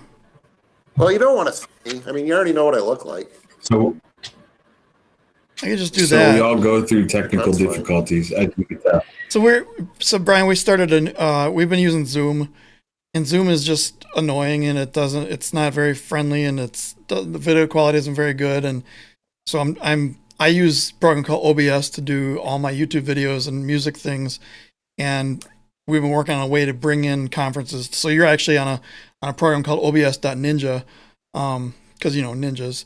And last week we weren't even able to get Matt in, and that plus him not feeling well is why we kind of canceled on you that last week. But this week it was a 7:30 p.m. Figure out how to do things for an 8:30 p.m. show. So I'm not sure where Matt is. Matt, I don't know if you want to leave and come back or. I can try. Welcome to In the Box. Hang on. Welcome to In the Box. Yeah, I mean we have a corn dog in your place, so it's up to you. I'm good either way. I think it looks good. So a couple more questions. We're almost out of time here, but how does this season play into the? Well, it wouldn't be 22-23. It would be 21-22. Yeah. He says, how does this season play into the next rosters with players from all over the league being able to float around, like Ian Bennett with a lifetime contract and things like that? Yeah, I mean, from my understanding, unless that player was already a free agent, they're going back to their respective teams, and we will face each other in opposition next year. So, losing guys that we've brought in this year that we've brought into the family, it will be a little bit weird because they're impact players, and then when they when they leave, we need to fill those roles. Some of those roles will be filled already internally, but some of those roles are going to be seriously missed, right? So it's going to be pretty interesting next year, just with the players going back to where they were from. And but it's been a fun season because you see a concentrated level of talent, right? Look at Florida's group right now. Yeah. They are stacked, and it's that's why their record was what their record was. They scored a lot of goals. They have exciting offense, and it's because they have how many guys that were brought into a team that was already really well positioned to make a run at it. So you just added a couple of firepower, strong forwards, and I think it's definitely it's going to be interesting to see what happens to that team next year when they lose the guys that have been carrying them all this year. What do they become? Who steps up and fills the void? But it's also, maybe they're going to find new players, or maybe they're going to figure out how to bring other players in to fill the roles. I'm not really sure how it's all going to go down. And COVID still hasn't really completely left. So I don't even know at the end of the day, if we're going to have to do this again. Yeah, Aaron actually was talking about 22-23, and I just tried to interpret for him, and I failed miserably. But he was thinking, obviously next year everyone goes back to their own teams, but then the year after, so a lot of players in this league have shorter contracts, 1, 2, 3 years. A lot of those will then be off, and maybe they'll want to go to a San Diego or a Florida where it's not Milwaukee weather or Utica weather or Baltimore weather. Hey. I would say just the one thing is they've got a taste of another team. They've been able to show another coach their personality, not just on the field, but off the field, in the locker room, as a team player, as a person, as a human being. And I think a lot of things positive can happen from there, right?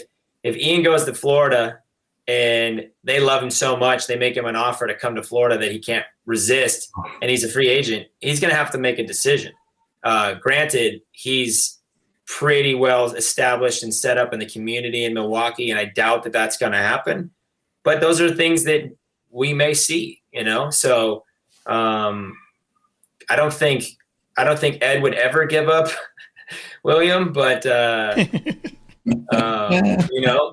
hey, if the money was right and there was an opportunity to get him, I'm sure it would be a great opportunity because him and Boris together are great, right? But I just don't see that ever really happening. I think everyone's just going to go back to their teams, and it's going to kind of go back to normal. Although there may be a few cases that we may see because people want to make it more permanent, but I just don't see it happening in a significant or high percentage. Sure. I can agree with that. So I have a quick question for you, Brian. Are you working on any sort of halftime shows for the playoffs this weekend? No, normally for halftime shows, we would call up Waza Flow and see if Dominic could come do a performance for us. Would you go out and join them if that was the case? For those of you that don't know, Brian actually came out with the Frisbee dogs during the All-Star game. So I'm so disappointed there wasn't a video of that. And if anyone in KC is watching and you have managed to catch like a B-side video, B-roll video of that, because all of a sudden, we're watching and we're just, okay, dogs flipping around, yeah, great. And all of a sudden you just burn down the line and I was like, was that planned or did he just take that from the dog? Did the dog get confused? And then we asked you. The dog wasn't happy. So yeah. I was in on it with the Frisbee thrower, the guy. Yeah. The dog apparently didn't understand. I said, this one's mine. And we ran out there together and I took it away from the dog before he could get it. And it was a great toss, to be fair, by the guy. He led me out there pretty well. And it was definitely spoke about. I was kind of joking though. I said, hey, I got the next one. And he said, okay, you're up. And then he looked at me and he goes, you're up. And so I was like, oh, all right. And I ran. So I'm glad you guys saw it. I'm happy that there wasn't camera action of that because that would have been probably somewhere pretty quick. Well, it's one of those all of a sudden you, like we were talking to Waltman months ago, and he said he actually hurt himself doing one of his backflips off the wall. And he was standing in line at the national anthem going, dude, I just like really hurt myself. That's why he doesn't do them anymore. You're right. And it's like, I could just see, that's why coaches don't want you like riding motorcycles and, going surfing and deep sea, all that stuff. And then he watches you burn out as fast as you can with no warm up to catch a Frisbee. Yeah. So thankfully nothing happened on that. And I had to talk about that on this show. That would have been a rough one to explain. Yeah. Right. Yeah. We would have, if you would have gone all quiet, we would have kind of figured out what was going on. We were like, the slippery ball thing. Poor subject. Well, I played it off as I heard it in my first shift, of course. Hey, I really appreciate you being able to come on. I'm sorry it took so long. Sorry to all the soccer fans it took so long, but I'm really glad you were able to make it. So good luck starting Thursday and then again on Saturday. And we'll definitely be watching. I think I probably will be watching. Matt will be there, so just watch out for him because he likes to talk about soccer balls and things and drink moonshine and that kind of stuff. So, but I really appreciate you being able to join, and we'll have to do this again sometime. Yeah, thanks for having me. I'd be down to definitely do this anytime you guys want. It's kind of fun. Yeah. I just need some Califino tequila next time so we can have a little toast. Yeah. There you go. Look, I'm rooting for you guys to make it past the semifinals. So next time we gotta do the series, right? Yeah. Well, this is actually weird. It is a little bit strange. This is probably the first year that I can recall going into the semifinals not being the favorite. So the pressure's on Florida a little bit more than it is on us, and it's different, definitely a different mentality going into it. We have to prepare ourselves as best we can because they were the number one seed all year and they're going to come out and prove it, I'm sure. And so we have to try to weather the storm and then see what we can do to try to counter it and get some goals. So it should be fun. I think you do. a good closing statement is Brad says, everyone wants you to beat Florida. Good luck. I can't say it any better myself. Yeah. All right. Well, we'll give it our best. All right, cool. Have yourself a good night. All right. See you Thursday. Have a good night. Sounds good. All right. Now I think I can do is this magic thing here. Ta-da! Wow. That's way too fancy. Isn't that awesome? Wow. So before you go on your rant about the broadcast, what makes you think I would go on a rant about the broadcast? You mentioned it in the chat. One thing, I'm not going to mention the league. I just want to put this out there. But I feel like everyone that's putting energy into it, take Brian as an example. Put your energy into making this league better, making this sport stand together instead of trying to start your own thing, because of whatever the reason is, right? Whatever the reason is. Whatever could you find mean? a way to make it work, find a way to work together and push the sport forward together as opposed to, hey, I don't like it, so I'm going to do this on my own. Because it's not going to help us. It's just going to hurt the league and it's going to hurt the sport. Yeah, it's so the whole thing with Brian, and I mentioned it in the interview with him, but so Adam was out talking. Were you out talking to Cliff and Lucie and I just happened to go in? You said something like, I'm just going to say bye to someone and then that's it. Yeah. And like so, half an hour later, Matt's gone. Yeah, I'm gone. I'm in the room where all the players are celebrating and we're drinking, we're having a good time. And Adam walks in and I am like, it was like 20, 25 minutes into a conversation with Brian about the ball and just how passionate he was. And that's exactly why we wanted him on is because he's passionate about the sport, just like us. It's awesome to hear everything. So it's really, I'm excited. I'm going to support Flight the way I can, and I'm excited to see what his company does. Yeah. So before that conversation, I didn't realize he was involved in the Puma ball, kind of the miter ball, but not really. And then now the flight ball, it was basically him. So he has this company called Skills, which does training paraphernalia and things right out of the game, and just brought that over and designed the ball for the flight ball. I think that's awesome. He was going into stories about like everything, like the bladder and the seams and the testing, and it's just you could see it in his face that he was definitely passionate about it, and yeah, that was cool. And the slippery ball, I mean, he knew there's no way. He took it like a champ. He knew there's no way he did not know he was answering the slippery balls question. Aaron says it's like you're a professional setup, but the 80s. I mean, I'm okay with that. The 80s Facebook logo here and the 80s Twitter logo over there. And are you wearing IB26? I am. Yeah, I am. The 80s fans. Well, you know what I'm not wearing? IB26. You know what? Go ahead, go on your rant. Hang on. There's a fix for this. Just. Oh my gosh! How cold! I already have one here. That's the best thing ever. I'm gonna use this corn dog for like 20 minutes earlier. It wasn't quite that. Your video just cut out for whatever reason. So by you leaving and coming back, that's what fixed it. Oh yeah. So new platform. I mean, we literally. I'm serious when I say we figured it out 45 minutes before the show. Yes, yeah, we didn't know if we were going to get a Zoom link or not. Real quick, guys. Want to give you guys an update with the league in Mexico. So one of the regions finished their playoffs. Savage won both men and women's. They're the champions, and they'll be playing the national.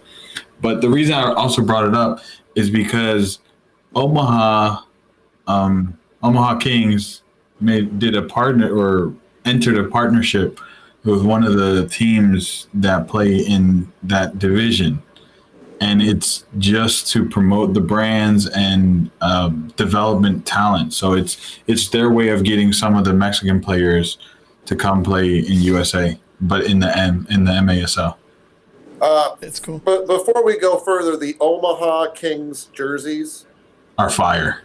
Oh my God. Oh my, when I saw them, I was like, I need one of each now. Let me there's a little bit different way of having to show pictures and stuff like that with this new platform, but I can it's two pictures. While you're doing that, what did LMFR finish? No, I'm glad you asked. So the division was the division in Chihuahua, which is LPFR Chihuahua. It's the North Division, and that's the one Savage plays in. So they won. This weekend they're gonna have the Northeast region, which is where Segura plays with Monclova, they're doing their playoffs. So it's just 4 teams that are in. It's Monclova, Matamoros, Marlin, and who's the fourth? Oh, Reynosa. Yeah. Yeah. So those 4 teams will play the semifinals this weekend, and the finals 2 weeks from now, if I'm not mistaken. I gotta make sure. So now I gotta watch. MASL. Now I gotta watch Monclova. Yeah.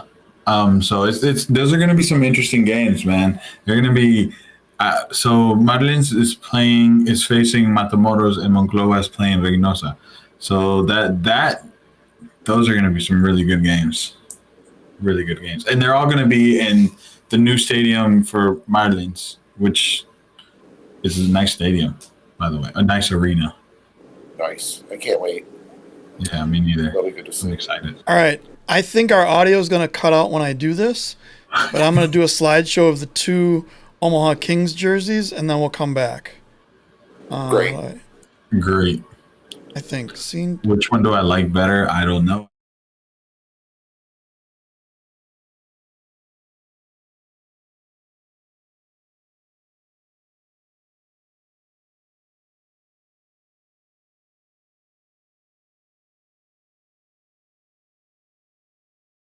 Wrong.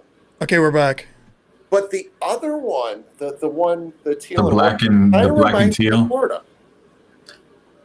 Oh, why do you say that? So you guys saw the video. I don't know. So hey, somebody in the chat, were you guys able to hear us were you guys able to hear us when the jerseys were up or not? I don't think you were, but I don't know what I'm doing here. Just pressing buttons. I like the black. I like all of them.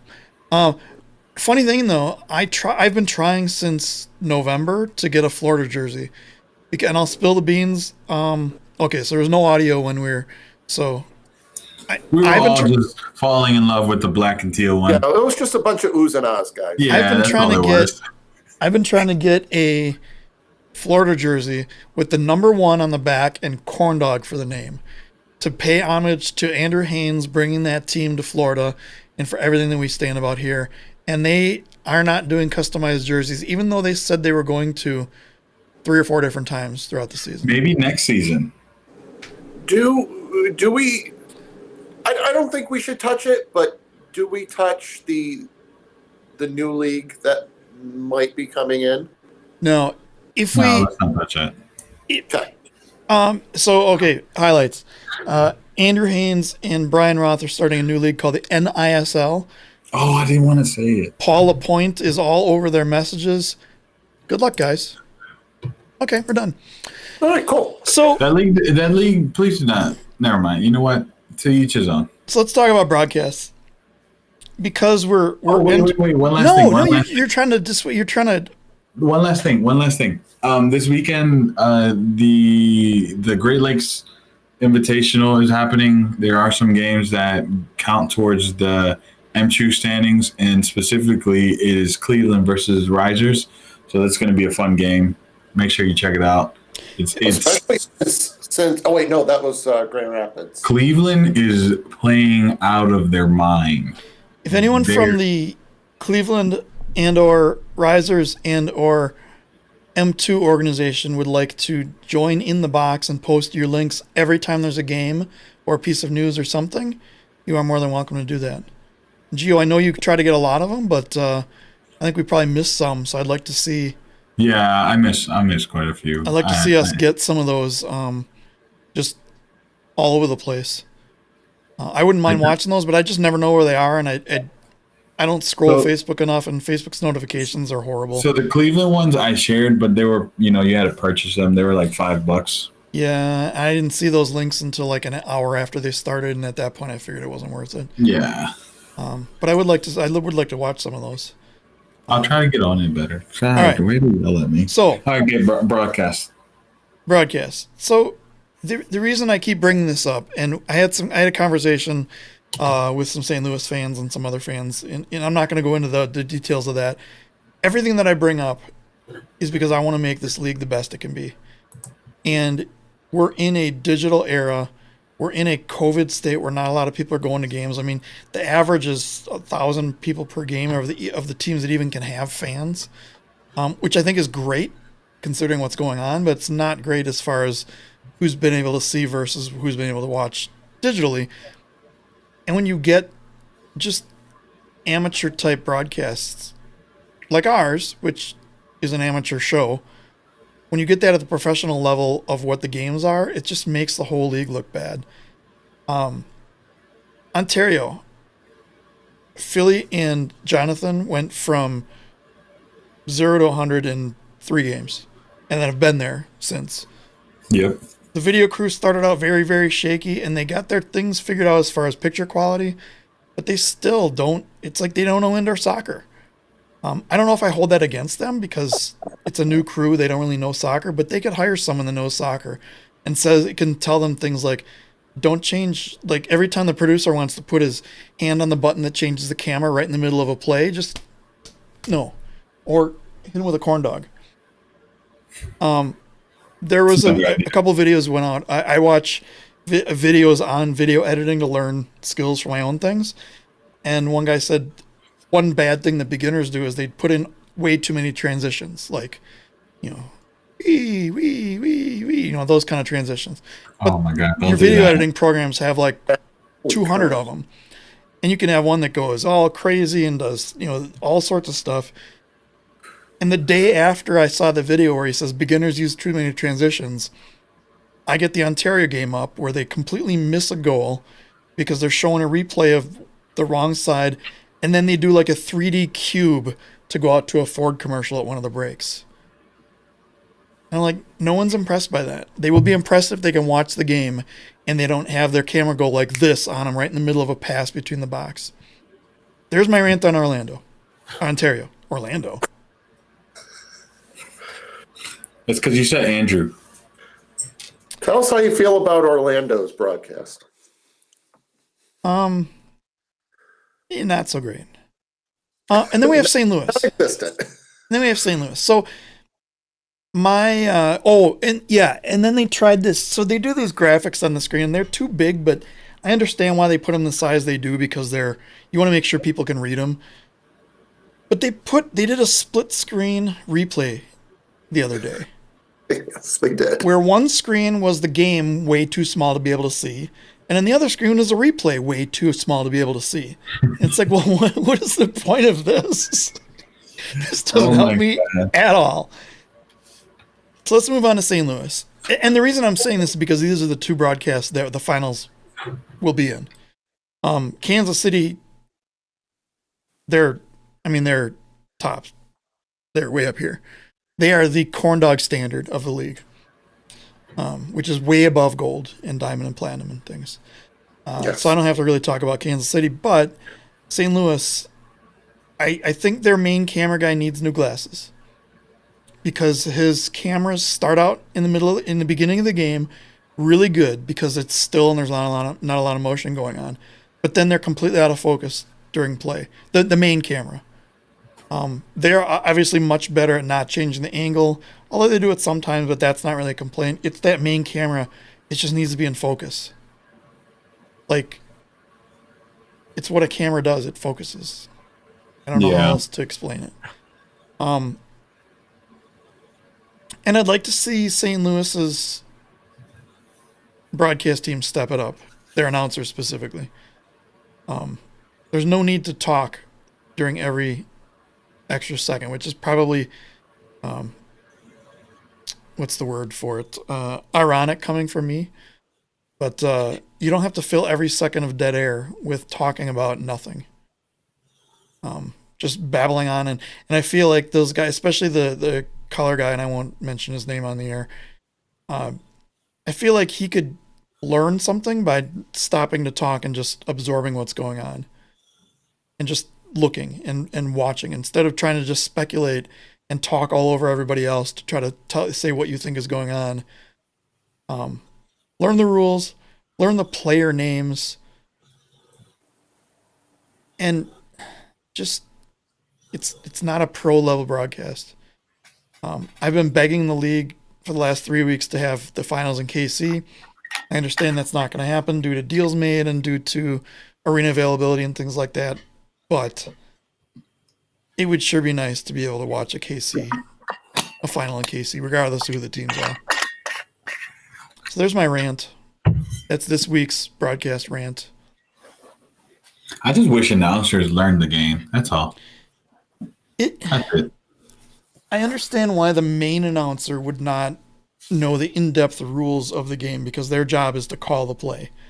And if you're a hockey announcer and you're calling soccer, you need to know some of the rules. I don't expect everyone to be Nick Vassos level. Can we talk about that comment he made that cracked me up? Hang on, we can. But the color guy needs to know everything about the game. He doesn't need to be questioning what the rules are or saying, I don't really know what the rule is there. There's a rule book that's been available on the MASL site for years. And they update it every year with what the highlights are for the year. And there are some obscure rules in there. Like, I don't think anyone would know the thing that we talked about with Eric about the sixth man coming on during a delayed penalty where he doesn't need a sixth attacker jersey. And the goalie, as soon as he makes one step towards the bench, the sixth attacker can come on as long as the goalie doesn't get involved in the play.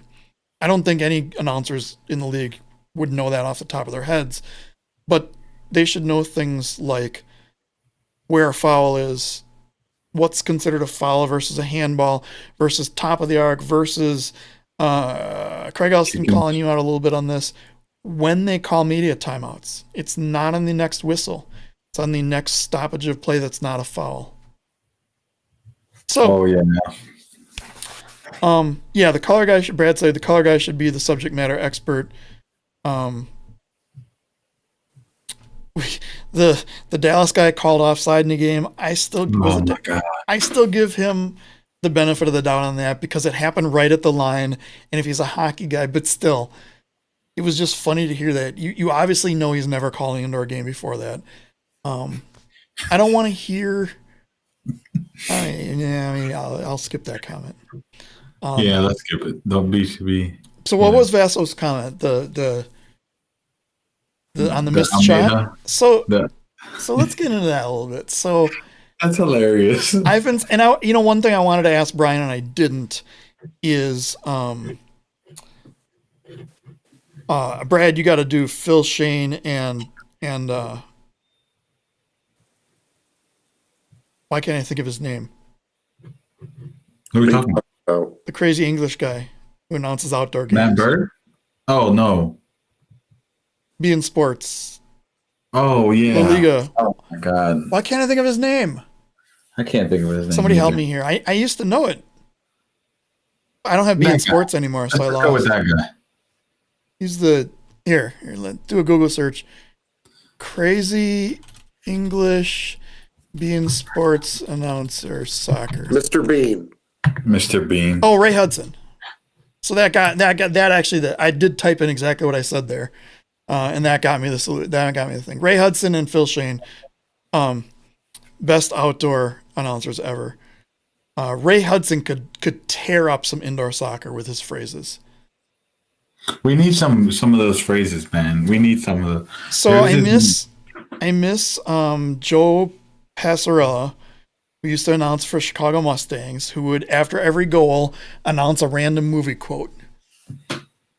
I kind of miss Nick Vassos with the top shelf where grandma keeps the cookies and all of his like totally over the board cliche-ish comments that just, I miss them. Nick, I missed your comments. Eric, if you're still watching or if you watch this later, tell Nick he needs to bring back grandma. And you can't just mention like the cookie jar just shattered because you got to bring back the actual comment. I like Shazam. There's so many ding dong off the post. He still does that every once in a while. He still does that. When they're shooting at like a empty netter, rolling. Some things he does that are so perfect. But he made a comment, and to back him up before I even say it, I've been calling out St. Louis players all season for not being able to shoot on target and winding up at a ball and hitting it 40 feet over the net. And Almeida did it in the first game in KC. And Nick Vassos says, I'll miss her. It And was like this. It was like automatic. It was just brilliant. and I'm like, that is the funniest thing I've ever heard. And of course, it got a couple of St. Louis fans, panties in a bunch because they thought he was unprofessional doing that. But you know what? If you can't laugh at that, you got to laugh at that. You got to be able to laugh at that. That was too funny. It's commentators are gonna make those comments. They do it in all the sports. So why does this one have to be different? Right. Yeah, and it's not unprofessional. I mean, if he says something like, "Man, I haven't seen one of them St. Louis guys make a shot in all season long," that gets on the border of probably not where you should be going. But the comment of Almissa was just top notch, top shelf, where Grandma keeps the cookies. That's a perfect way to end tonight. That's a perfect way to end tonight. So everybody have a wonderful night. Oh my God. That is the perfect way to end the night. I did put together just a small little video. Oops. No, that's okay for an outro video. So do we want to talk about like doing a show this week? Like we can talk about it in the chat. Let's talk about it after the show. We'll figure something out. Yeah. And we'll Maybe some post Stay tuned. special playoff show. I mean, we'll be here Monday for sure. You'll be back by Monday, right? Yeah. So we'll be here Monday. So I will leave you all with this. And thank you all. Good night. Good night, everybody.